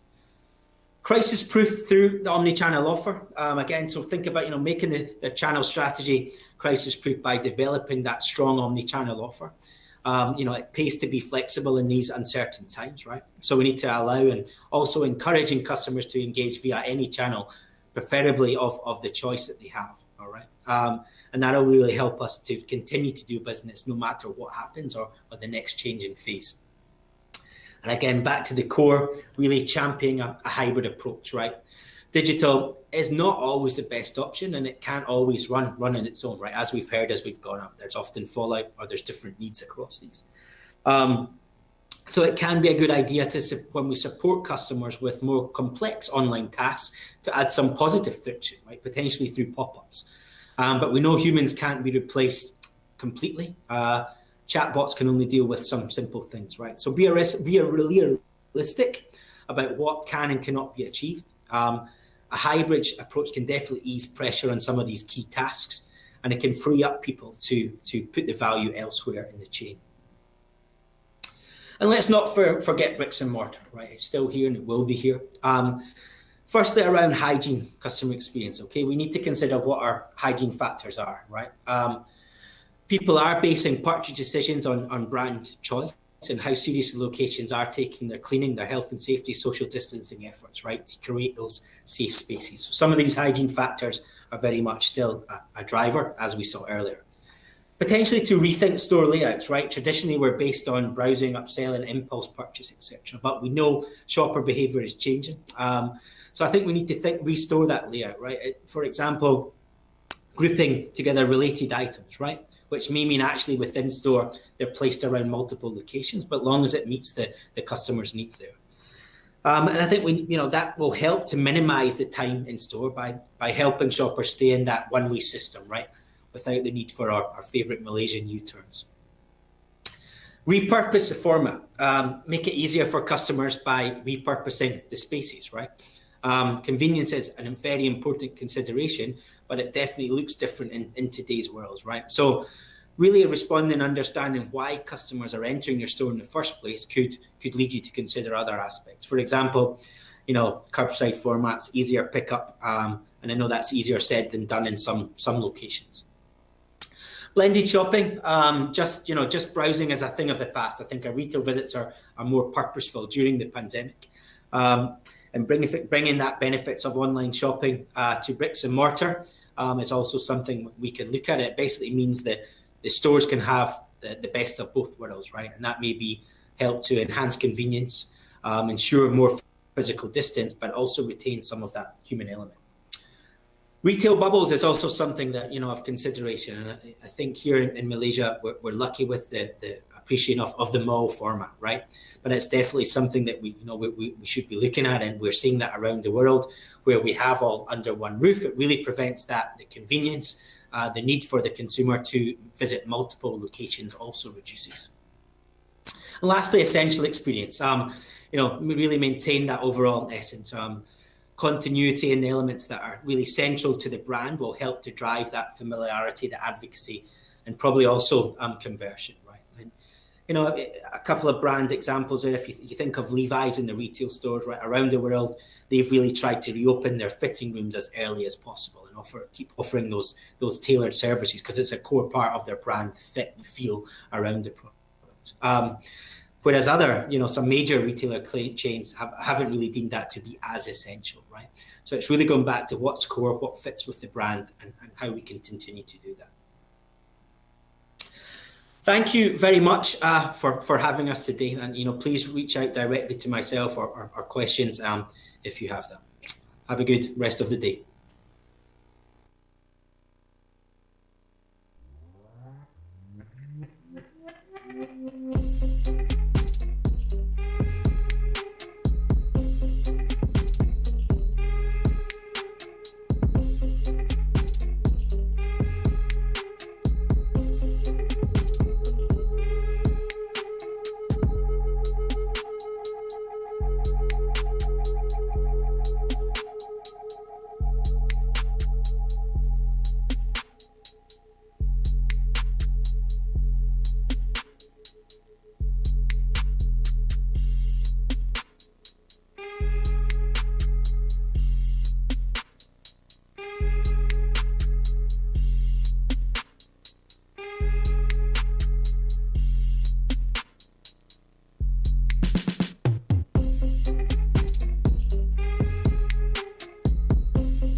Thank you very much, Chris. It was indeed a very insightful presentation. And to deepen the conversation, we have a retail track, which we are joined by a great panel lineup of industry-leading retail and FMCG subject matter experts and practitioners. In each one of them is a specialist in their respective roles on retail transformation. We have Lee Lim Meng, who is currently the marketing director for Abbott Nutrition Malaysia, with more than 18 years of experience in local and regional markets. Successfully driven transformation for brands such as Garnier, Twisties, Pepsi, Mountain Dew, and more. Everything that I love when I have a day off to myself. A natural data specialist, James Yang, is the Group Senior Vice President for Digital and Customer Relationship Management of Domino's Pizza in Malaysia, Singapore, and Cambodia. Also one of my favorites. Our third guest panelist is an international retail veteran, having worked over 30 years in some of the world's leading food retailers. Geoff King is the CEO of the Food Purveyor, supermarket operator of Village Grocer and Ben's Independent Grocer. And Geoff is also a non-executive director of Russia's largest food retailer, X5 Retail Group. That's interesting. That's actually where I do my shopping as well. And moderating this panel is Stephanie Sanchez, who is dialing in all the way from Singapore. Stephanie is Ipsos's channel performance lead of regional customer experience and global lead of the CX advisory. This is an incredible lineup of retail powerhouses that we have here. But I just wanted to remind all the audience, I know that the discussion is really interesting, but please remember to send in all of your questions in the comment section below as in the beginning or in the middle. Do not wait until the end because we want to make sure that our panelists have time to address your questions. All right, the panel is getting ready, so please stay tuned. We will be back in just a short while.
Hi, everyone. So we are going to start, I would say, with a pretty broad question, and I will ask it to James, if you don't mind. So 2020 has been a transformational year, I would say, for most of the business. And we have seen basically that there is evolution that have happened, and retail is not excluded from this environment. So how do you feel that your business has evolved in the last year from a customer experience perspective? It's a good question. So I feel that it has evolved very much so by the fact that people are more concerned about other things we weren't appreciative of last time. For example, safety is a big element now, and we try to keep all our delivery and our carry out, takeaway, and put on a lot of safety elements into it. So I'll give you a quick example. So many people order Domino's, and what they normally used to is some guy showing up at your gate and then handing the pizza over to you. Right now, we also give the option for contactless delivery, and we just put the pizza on the motorbike, and then you step away, and then people will pick it. So small little things like this help the delivery aspect as well, and to actually make sure that people understand that it's safe. Because people don't know what to expect, right? Especially when the pandemic first comes. And people were saying that, I don't know whether you can get it through coughing, through sneezing, through just touching something. So best we make sure that we are taking all these precautions. I mean, also for takeaway, right now, if you go to the store, you don't even need to go into the store to take your pizza. You can just press a button on the app, and somebody will come to you and deliver the pizza to you in the car. The idea again is they want to just make sure that you don't get into the store and then be afraid. So there's nothing to be afraid of. There's nothing to be concerned about. Just keep on ordering the same way we're ordering, and we will make sure that we adapt to the safety aspect. So I think that's the biggest changes that we see. Okay, thanks, James. Jeff, what about you? Yeah, I think I echo a lot of what James said. I think we all want to deliver best customer service to our customers, and quite quickly that became hygiene and safety. And we hadn't really addressed those or looked at those aspects seriously in our shop. So when the first pandemic wave hit, we aimed to be number one in hygiene and safety. We disciplined our staff and made it essential to wear masks, gloves. We were the first retailer in Malaysia to install perspex screens over checkouts, and simple things. We hired one person per store just to wipe the handlebar of a trolley as it was given to a customer. And I think the aggregate of all these things made our customers realize, showed our customers that we were serious about hygiene, we were serious about safety, and that drew them to us. Thanks, Jeff. About you, Lim Meng? Hi, well, because our consumer experience are very reliant on our partners, which are the retailers.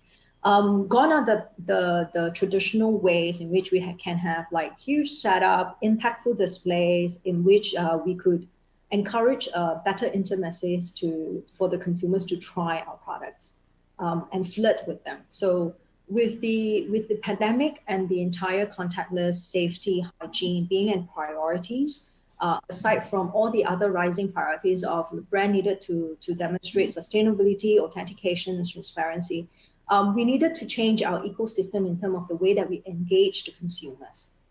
So hence the big buzz of digital accelerations and the adoptions of the different digital tools to make sure that we still deliver the message and we're still allowed to flirt with the consumers, to tell them like, this is what our brand stands for and this is why we are relevant to you.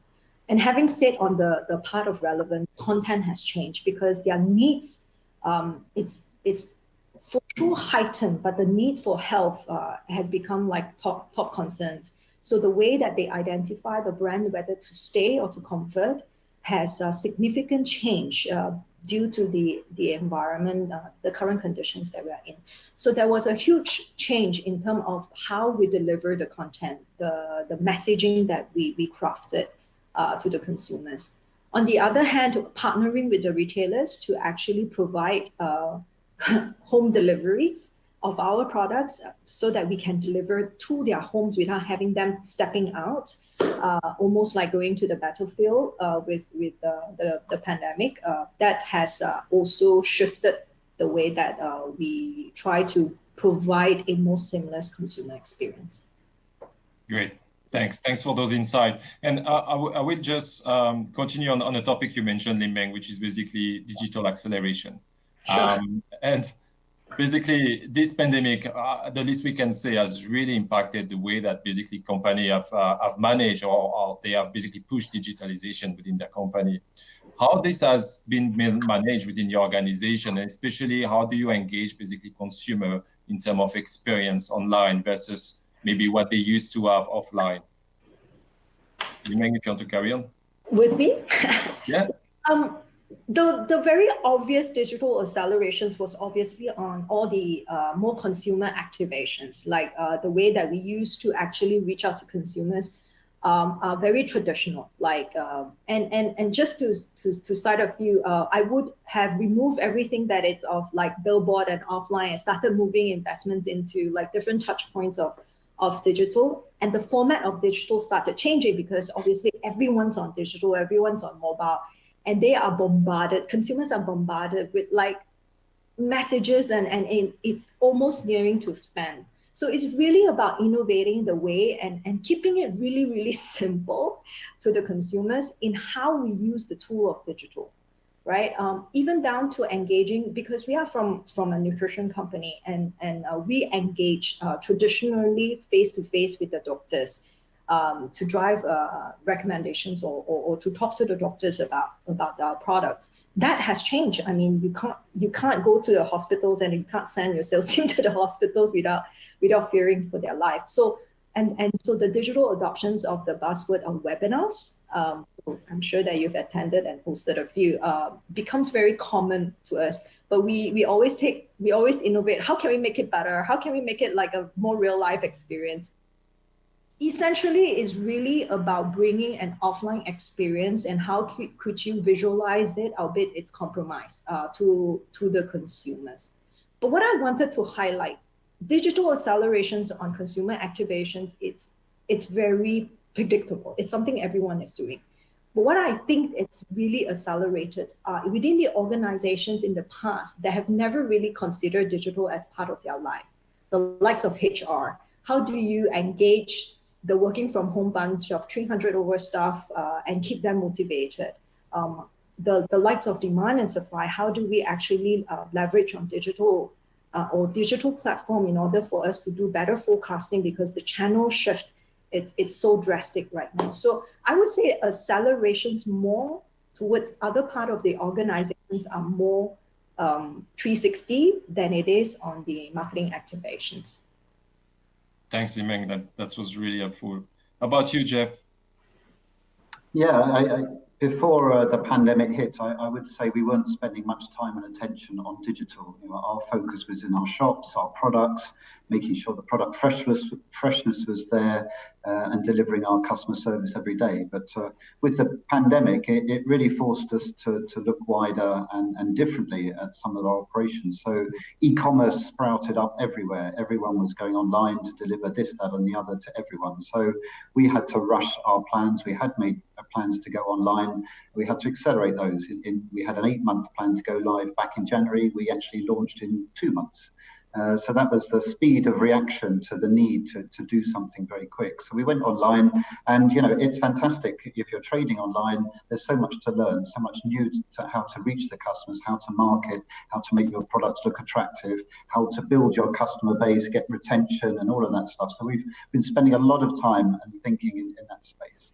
And I think the other area where we had to look differently was the way we marketed our business overall. And we did have Instagram accounts and Facebook accounts. We were pumping out content, but we reflected on that and we realized we were just blasting out, and that wasn't good enough in these times. So we had to interact, we had to we had to seek engagement and do things. And it really made us look at what we were doing in store to realize what was the real value of that. Does it really require us to dress it up and spend on leaflets and posters and all that stuff that we were doing? And maybe digital marketing is a much more cost-effective and a different way, and a complementary and interesting way of reaching out to people. So we've spent a lot of time in the last 6 to 7 months playing in that space and learning and growing in that. Thanks, Jeff. Very impressed with the pace your organization have been able to manage that. James, I know your company is pretty much mature in terms of digital, but what has changed during this period? Maybe you have innovated or you have pushed some new content. Can you share with us? Sure. I mean, a lot has to do with what I just described earlier, whereby we were taking traditional methods of doing it, but then giving it a spin to actually make a better delivery, a better takeaway. I think a lot of effort was spent to make sure that it wasn't a big departure away from what people were already used to, simply because it was just too difficult for anyone to actually learn a whole new way of buying pizzas. So we just needed to make sure that we were, number one, able to make it as seamless as possible, and number two, we're able to measure everything. Because once we start measuring things, we're able to see that what was working, what was not, make the quick changes, and then work from there. Great. Thanks. And I will jump on something that was again developed by Limeng and by Jeff. So if we look at the current context, right, and I mean, the anxiety that is present within the society, like you said, right, I mean, going to a shop, for example, is something that as a shopper, you tend to think twice before you want actually to step into a shop.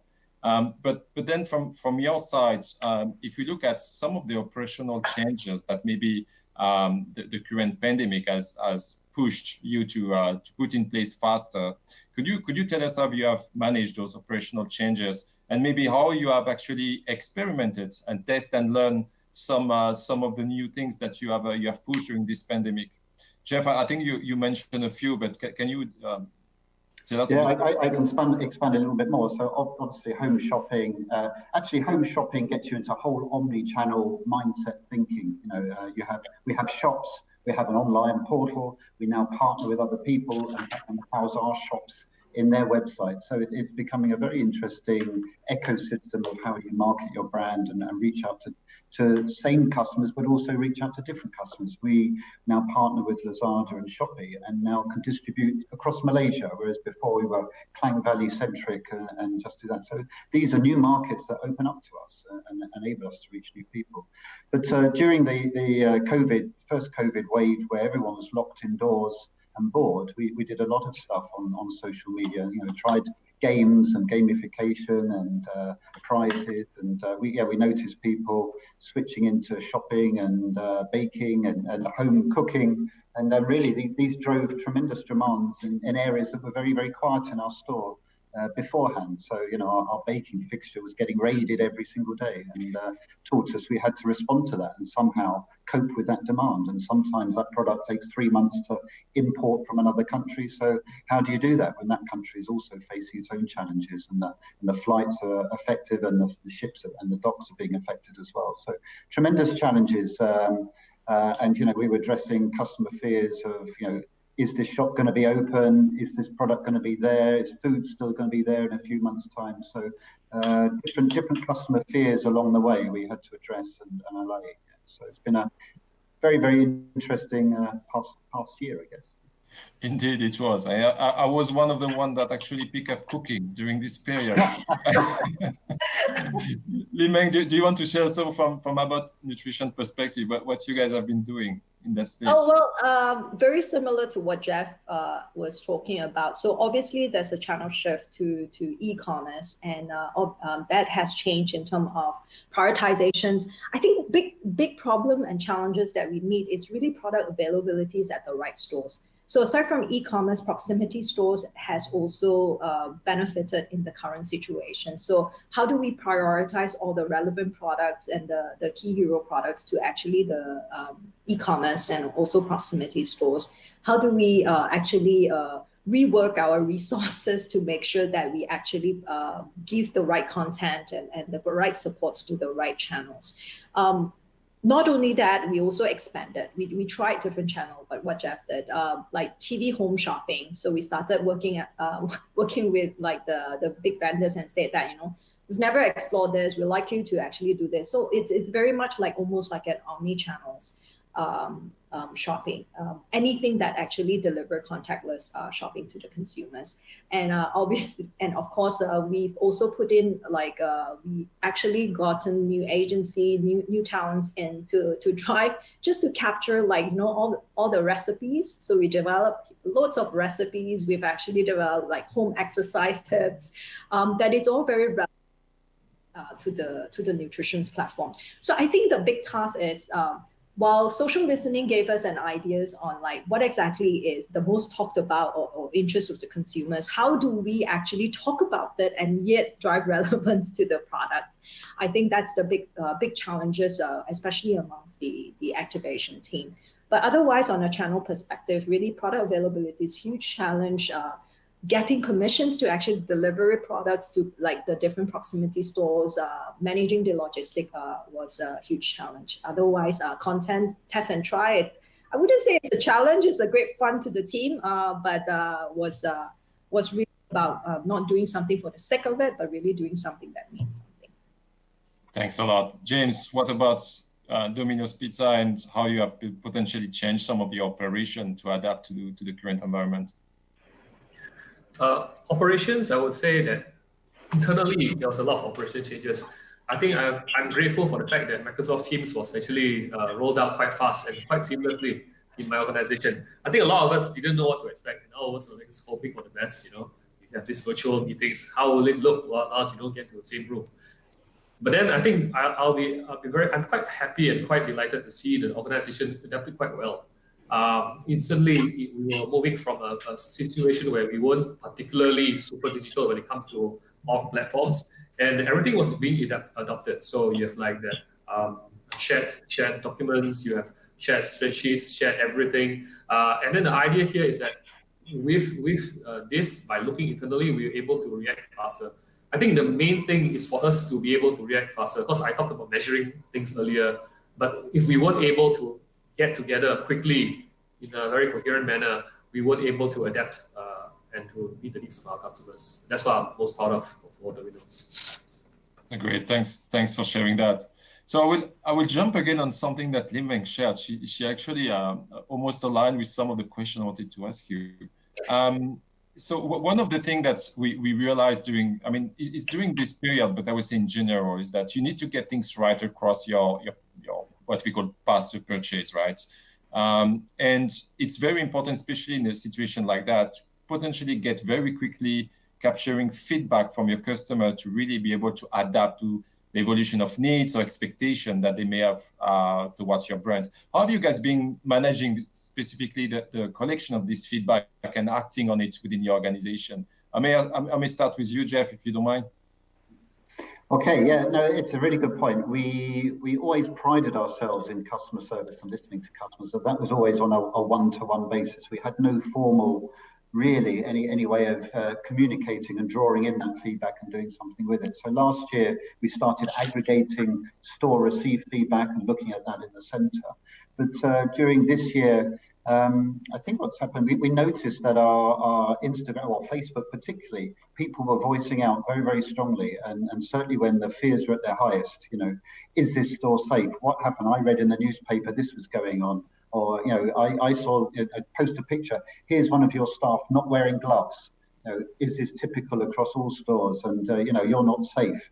So that it was like crisis response, actually, that you can't allow those sorts of things to persist unaddressed and flourish. So we had to respond fast. It really taught us that diligence in the SOPs around safety, around food handling were essential to maintain brand integrity. And we couldn't put any more effort and pressure on our stores to deliver on a day-to-day basis.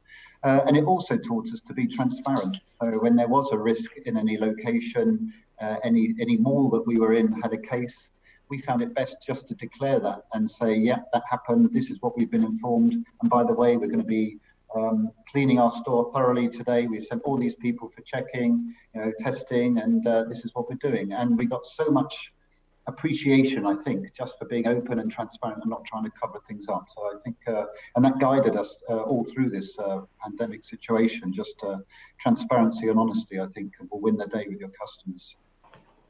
Thanks, Jeff. James, I think you probably were in a similar situation as Jeff in terms of basically potentially people sharing with you feedback. How do you manage that at Domino's Pizza?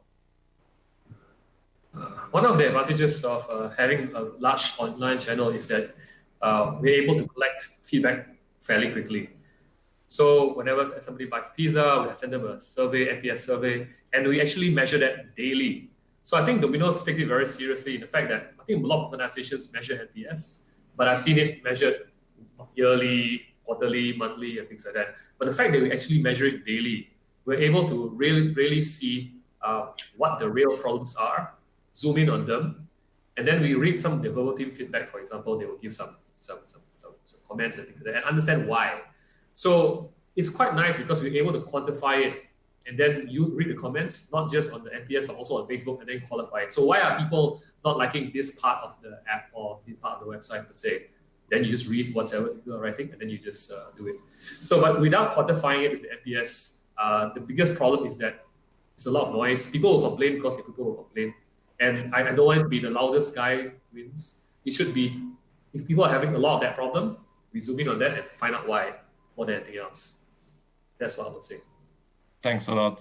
Limeng, what have you guys been doing Well, managing customer complaints has always been part and parcel because it's nutrition. So we obviously get very passionate consumers over the products. So it's really stepping up in terms of our care line systems. But most important was really, I think back to your questions on how do we measure the pulse. We've actually intensified our social listening. In terms of the way that we report and potentially changing the ecosystem to more real time and included into like the area that people actually complain the most, if you don't realize, is in your marketplace where they write the ratings and then sometimes they complain about the products and not all social listening actually monitor, and then we kind of push the lever and expanded that so that we have actually dedicated agents that helps to with proper scripted on how to answer and how to direct the consumers to where to know more. Because nutrition is it's a very serious business when it comes to nutrition, especially when you are marketing to pediatric and adult, more aging. So it was very critical for us to I think in an uncertain times navigate the consumers, giving them the right answers and navigating them where to know more, rather than trying to go online and search on their own of what's happening, why this product's giving this. I think that's that. One thing that I find extremely useful as we started changing our plans and our tools is really listening to our field staff, those that is actually still in the field, those that talks to the retailers, or those our promoter advisors, our product advisors. We do actually a lot of check-ins with them and ask them what's going on, what are the complaints, is there anything? And they give a lot of good feedback in which we try to sharpen and help them to address the complaints. Yeah, and you raise a great point here, is how do you actually also take into account basically your frontline feedback, right? And integrate that in potential improvement you can make. Jeff, is that something that you I presume that's something you also do on an ongoing basis? How you have been managing that during this crisis, because it's even more important for you to react pretty quickly? Yeah, I mean, we had a digitalization question earlier. Our process is not digitalized at all. Well, I guess some of it is, but basically there is an SOP. If you have a customer complaint, you record it, document it and send it into HQ. We aggregate it up and look at it on a regular basis. We have a WhatsApp group. I think that's digital. We can claim that, and that's a great way of, if we do have a customer complaint, it's handled within, I think our SOP is 7 hours. That customer has reached out to the issue is addressed, and rectification we aim to fix within that 12-hour window. So, and that works really well. Simple thing like WhatsApp.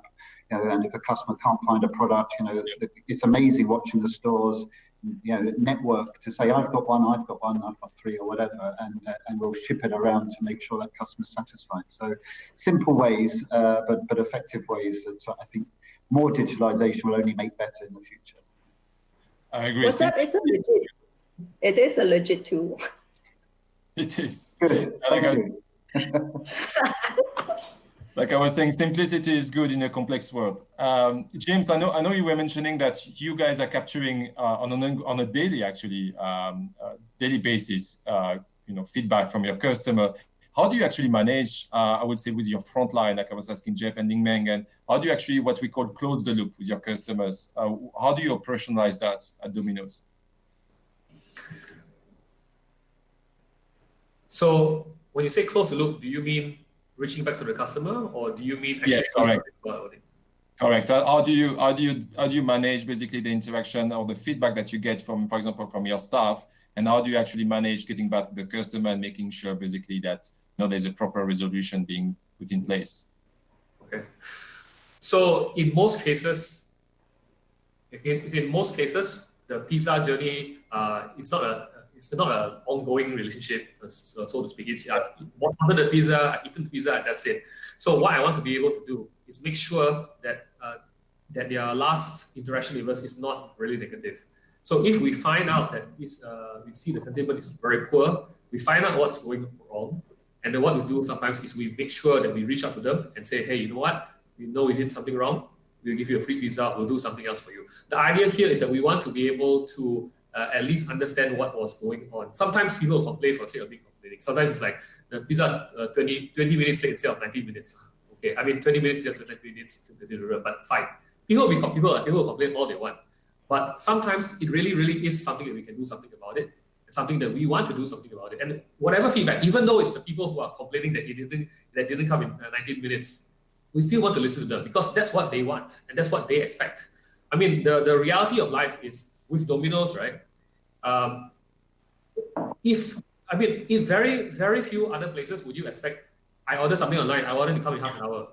No, if you get same day, you'll be jumping for joy already in most cases, okay? But Domino's has established some sort of standard that needs to be half an hour. And you cannot blame customers for having an increased level of expectations already. So if it's half an hour, why isn't it coming in 29 minutes? Why is it coming in 25 minutes? Why is it coming in 20 minutes? So that need for immediate gratification is, I would say, not a very good thing when it comes to this. But then it's life. This is what has been expected, and customers will continue to expect better and better service, and we continue to strive to get better and better at delivering them. I think one of the most important things is that when we set up all these new changes and all these, contactless delivery and things like that, one of the key problems was that we weren't sure how people would react to it. And I'll say this much: before MCO happened, we were getting an NPS of plus 55, more than plus 55, which is very high, by the way. Plus 0 is neutral, and plus 55 is really high. So what we were thinking about is like, okay, if we do all these things and this bit of extra steps here and there, would people be appreciative or not? And I think one of the things we were very happy to see is that the NPS actually increased. So it went up to even more than 65%. And then we were so delighted, and because of the fact that we listened to the customers, we took the trouble to add these extra steps, and people, although they were extra steps, weren't turned off by them. In fact, they were appreciating them even more. That's what I would say. Great, thanks a lot. Thanks a lot for sharing so much details. I will use something that actually Jeff mentioned about gamification and some of the things that you have been doing. So there's one thing that I guess you all have noticed during this pandemic is that when we are at home and as shoppers, we get bored. So we go online and we are expecting basically what we call retail-tainment. I can't go to an actual physical space where, I will have my shopping fun. So I have to do that online. How have you been managing that to try to make basically shopping online, or at least interacting with your brand fun and potentially, making them want to come back again through your digital channels? Jeff, I know you mentioned a bit about that. We want to expand a bit on what you have been doing in details? Can do. Yeah. So I think back in April and May, my marketing team had really nothing to do. Easter was cancelled. The next program, even Raya campaign that we spend normally, 3 or 4 months preparing. Really, just keep the eggs in stock, please. That's all we want. So they really had nothing to do. So I split them into 2 teams, and I said, well, you go for BIG and market that online, and the other half go into Village Grocer and market that one. Here's some marketing money to do things and see what you can do. And very, very interesting to change their mindset from the task that they used to do to something free thinking and just go out and make some noise. And the idea was to create splashes and resonate. And it's not easy. And I remember our first competition had so many T's and C's and hurdles and things because we wanted to do it properly. Nobody entered, I said, so weekly debrief meetings. I said, don't do this, just make it easy, And so the next one was just take a photo and post it and something. And then we got accused of being racist when we gave the judging and the prizes. So I was like, oh my God, this is so complicated and so tough in life. We're only trying to create some fun here. And now because it says prizes, there's competition, and people are not liking this. So it's really interesting learning. But the other thing I think, aside from retail entertainment, what we did was actually reach out to people in a more humane way. So we also had some spare time and did some CSR work. We were fortunate to be able to do that and interact with customers on what we were doing. And I think being cooped up at home, feeling a little bit helpless, knowing there's other people out there that are worse off than you, we tapped into something that was quite strong and got a lot of positive feedback from helping nurses, helping doctors, helping needy homes that couldn't be, couldn't properly be, be fed and stuff. So that really woke up our internal CSR program, and we've continued that since. So I know that's a slight different to your question, but it's interesting how adversity can spring forth new opportunities and new learnings. No, it is. It's very inspiring actually to see how retailers have reacted very fast actually to go and help the society. I think that's something that we should keep alive when things turn a bit better. Limeng, you want to share about what you have been doing to try to entertain, I would say, consumers? Well, so just to give some examples, so like what Jeff, so all our promotions ideas that we planned late last year was out of the window. So we started to put principles, like we still need to have promotions. Let's do something that can be virtual, something that I can send to their home, and something that they can participate. So it's more like a very engaging. So we created like workshops, like for example, for mothers and child, because there's a lot of like moms and parents stuck at home with a few kids not knowing what to do. So we created like workshops, drawing workshops where the mom and kids can actually participate. And not only that, we actually jumped onto one of our partners. One of our promotions was really to get the child to submit their characters and we bring it alive. So it becomes the first movie that was created by the kids. Literally, the characters was all created by the colleagues. And we had a very private screening amongst the mothers and those who are SPP. That was really great fun, because then we leveraged those UCG, which is user-generated content, UGC, and then we started entertaining them on our Facebook communities, which is quite big, and started asking them, should this be a villain, or should this be a villain, or should this be the hero? So those are quite entertaining, I would say, meaning that I think the formats are not going to be different, the way that we want them to submit, but the content, it's what matters, and how they participate becomes very important. The other things we do is we also partner with like TV stations to create, we developed this called Ensure Fitness for 2 weeks. It's like a short capsules every morning that you can tune in to tell them how to you actually use stuff at home, water bottles and pans and pots and all your towels to actually keep yourself fit at home. So we did that. And loads of social content, like tips, recipes, and stuff you can do at home, like simple stuff that you can do at home to entertain your kids and keep your sanities. So those are really the stuff that we did, and we explored a lot. Thanks a lot. Thanks for sharing that. You have been very busy, as I can see. My team, I felt like working from home, it's working longer hours than we had. Tell me about it.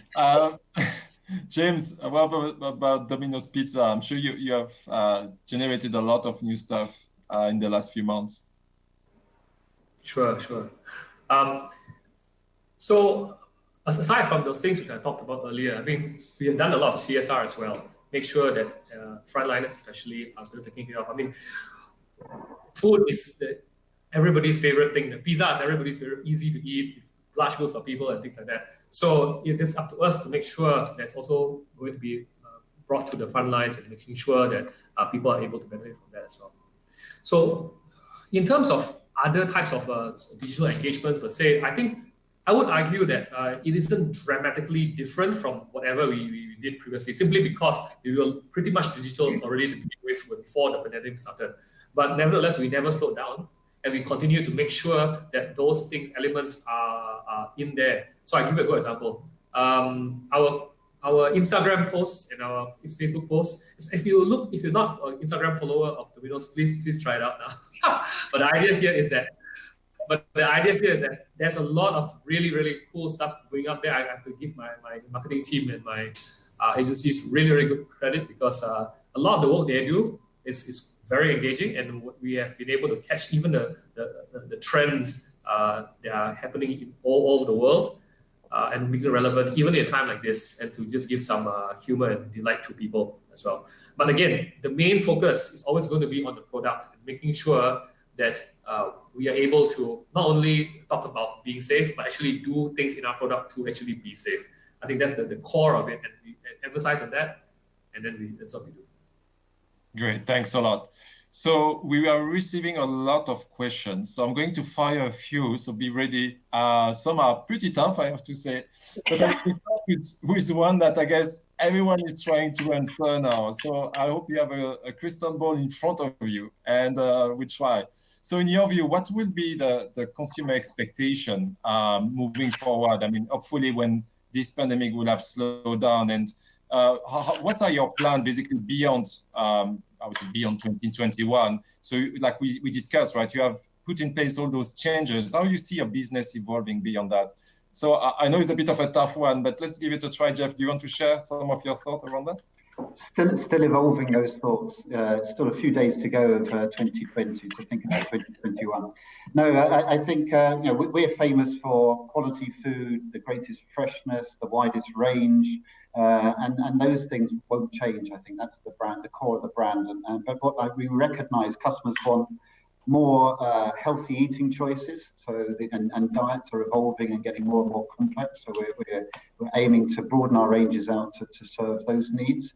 I think ease of shopping. People don't want to long shop anymore, and so therefore they want to know where things are. They want to be able to navigate the shopping experience and get in and out much quicker, and not rub shoulders with people ongoing. So that's something we're considering, and making our shopping experience cheaper and simpler. And I think that goes on online as well. It's how to make that shopping experience swift and efficient, and iron out those creases that snag customers along the way and get them frustrated. And I think that evolves into recommendation engines and favorite baskets and what did you order before. All of those things we need to add on and make our omni-channel operations as good as our in-store channels. Great, thanks a lot. James, do you want to share your thoughts for Domino's? So I would say continue measuring and continue tweaking, because as I said, majority of things we've already put in place, thank God. But then what we want to be able to do is keep on getting better. I've said NPS is something that we track, and I'll continue to use that as a benchmark and to see how we go get better and better. One of the things that I like is that the operations team in the organization is very, very strong. And even though, as you might imagine, that there's a record amount of deliveries being asked for Domino's, the delivery timing has never been better. So that's why I'm very proud of them, because I originally anticipated as how are you going to cope with this kind of demand? Isn't the delivery times going to go up like crazy? But actually, they have optimized themselves to make sure that it's very, very tight. So to keep the eye on the ball is probably one of the most important things, I would say, and to not lose track of your core promises to consumers. I think that's the most important thing, because otherwise you'll be very distracted about doing this, doing that, doing this, doing that. But if you're not fulfilling the core things that people want you for, that's going to be a problem. So we have just focused on that, and it should be okay. Yeah, thanks a lot. Lim Meng? I agree with a lot of what James have mentioned. So I assume that the consumers will continue to want more safe products, safety, convenience, speed, because everything is now virtual, becomes one of the more heightened needs to a lot of the consumers. But most important is that we always deliver the products to address those needs without losing the core needs of authenticity, driving a brand that's sustainable and genuine, actually. And most important for nutrition is really deliver products that works and really relevant. And we'll continue to offer products that it's more relevant as it comes, whether it's for the different stages of life. Great, thanks a lot.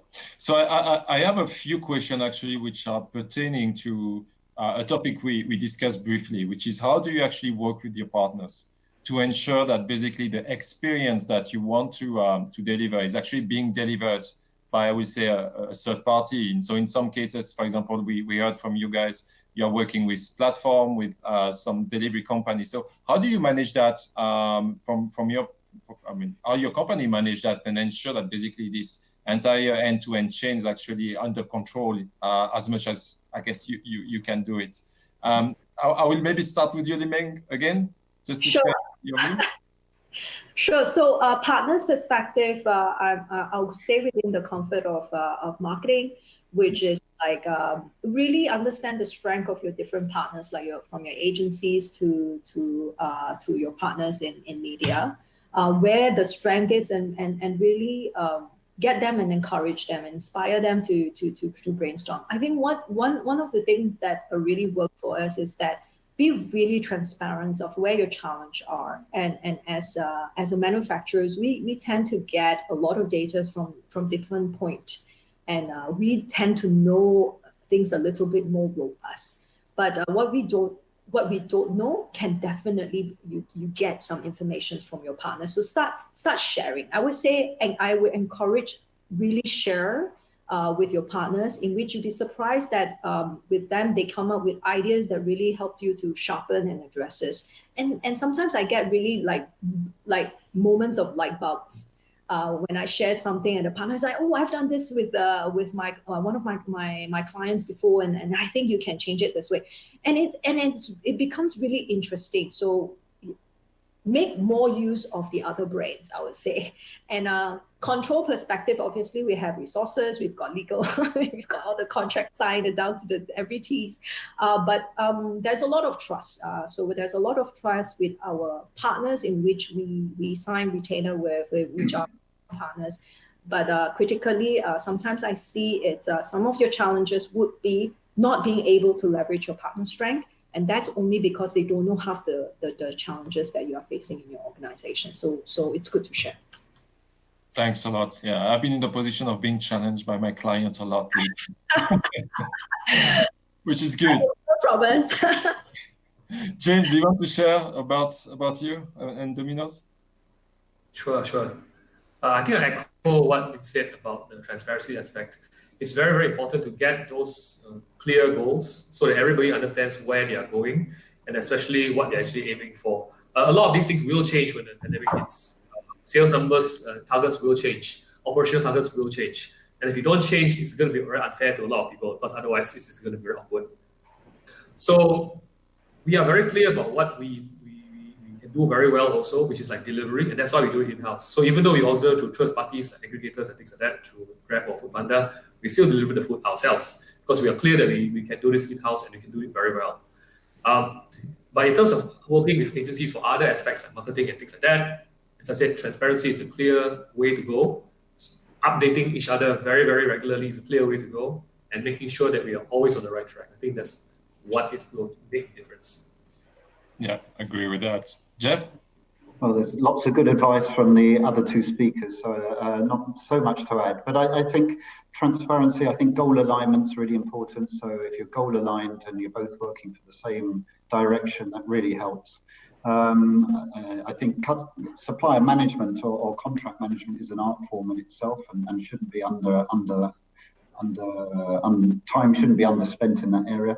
And I think the other thing I would say is treat your suppliers and your partners well. And I think, if those partners are working with other people, actually, who do you want their brain time to be most focusing on? And it's you. And so therefore, the way you interact, the way you engage, and the way you work together is really important. And I think we spend a lot of time making sure the value set and the personalities of our partners fit ours, and that really helps the relationship. Great, thanks a lot. So we are reaching the end. So I still have a few questions, but there is one in particular that is close to me, and I would really want to get your feedback on. So if we look at the future, and especially the role of brick and mortar in the future, knowing of everything you guys have been sharing around, digital has taken a bigger place, etc. What do you feel the role of brick and mortar would be in the future, or will it change, or how should it evolve in your view? Jeff, I know that's basically your business, so can you share what? That would be my fear. Yeah. You've named my fear. So no, I mean, it's interesting. We always thought food and quality food would be the last thing to go online, because it's hard. There's a lot of upkeep and nurturing of product to keep it fresh and things. But that's, there's players in the marketplace doing what we do directly. So it is a challenge. It's interesting when I just quick story. When the whole thing locked down and all the malls were closed and you had a pharmacy or a food retailer open, I said to my team, we're like the Louis Vuitton of retail at the moment. There's nothing interesting to see except come and have a look at our vegetables and our range. So we were quite privileged for a while, but we can't rest on those laurels. We've really got to keep innovating. The displays, I think people will still want to go out into the public. They will still want to be stimulated through the eyes. I think working from home does have its benefits, but it also has its limitations in stimulus and outside interaction. So I think that's always going to be there. We've got to make sure that we offer a place that provides entertainment, interest, and an easy shopping, and that will then sway people to also go outdoors rather than just stay at home pressing buttons on the screen. Great, thanks a lot. So we have about 2 minutes, so I will give you 1 minute each, Limeng and James. So Limeng, do you want to share quickly? What are your thoughts? Well, I've mentioned this in one of my previous experience as a panel before. Brick and mortars will not go away. I mean, you are consumers now. You're locked down and everything's on virtual. You're like literally itching to go out and to have the experience. Virtual experience, like it or not, no matter how we innovate, will not replace the intimacy of textures, of touch, of smells. So I truly believe there is a place for both virtual and brick and mortar. Despite it, potentially there are bigger roles for virtual, definitely. But what I would say is how do you actually create an ecosystem in which both complement each other, what we call the O2O, the online and offline business ecosystems. How do you integrate like touching it and buying it online? Having going online to book something in which you can go to the retail to test it out first. How do you collect data and encourage different merchandising in terms of your brick and mortar, or change the experience, or identify the SKU that actually works for brick and mortars, and have some exclusive on virtual. So I really do not think that it must be a battle between the two where one needs to go away. I think it's a more of a complementary, and for consumers, it's always great to have more options, especially when COVID goes away, and I know it will. Thanks a lot. James, we have a few seconds. Do you want to conclude on this topic? Yeah, sure. Although Domino's is a very, very online organization, I will still say that we have almost 300 stores nationwide, 300 touch points. And I think the role will change from very much a dine-in perspective to, better way for customers to get the deliveries faster, and a better way to actually get the click and collect thing going on. Because as I said, we sell a lot of pizzas for people who order online, get to our store, and then just get the pizza from there. The idea here is that brick and mortar, as I agree with the other two panelists, are not going to go away. But maybe in Domino's case at least, their roles will have to change slightly to be able to cope with the times. Thanks a lot, James. And thanks for all our panelists. It was really insightful and very entertaining. So I'm sure that all the people listening and watching you have learned a lot. So thanks again for your time, and see you soon. Thank you, Stefan. Thank you. Bye.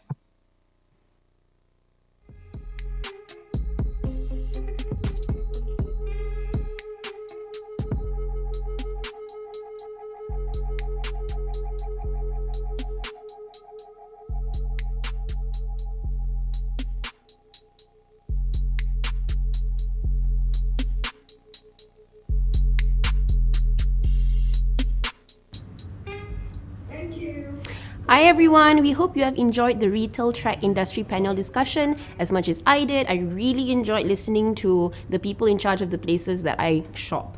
Thank you so much to Safan, Limeng, James, and Geoff for such a great and insightful discussion. It was very exciting.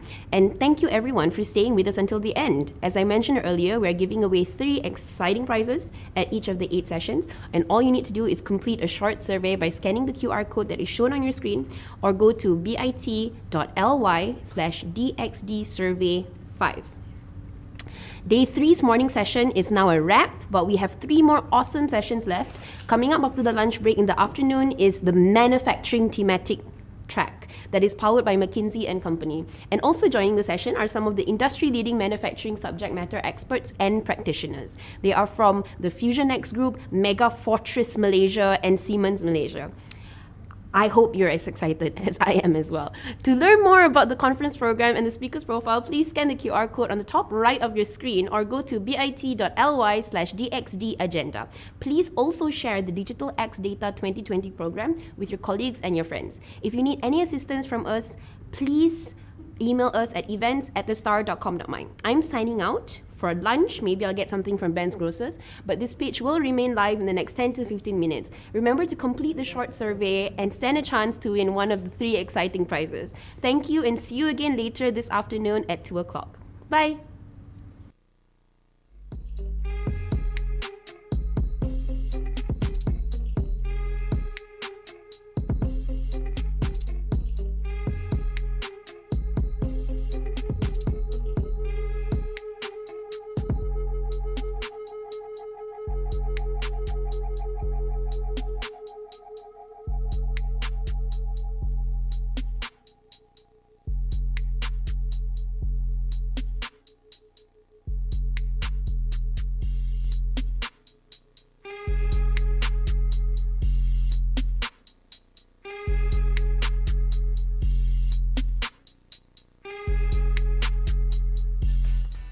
Finding it a hassle to ship your parcel overseas? Wouldn't it be great if you didn't need to travel to the drop-off point or could avoid filling out lengthy consignment notes? With DHL On The Go, you can now send parcels or documents easily. Tell us your shipping details and let our chatbot guide you the rest of the way. Make payment through a secure payment gateway. Arrange a pickup at your preferred location. All of this is done via WhatsApp from your home, office, or anywhere, at any time. Scan the QR code or WhatsApp us now. Ready, chat, go! With DHL On The Go.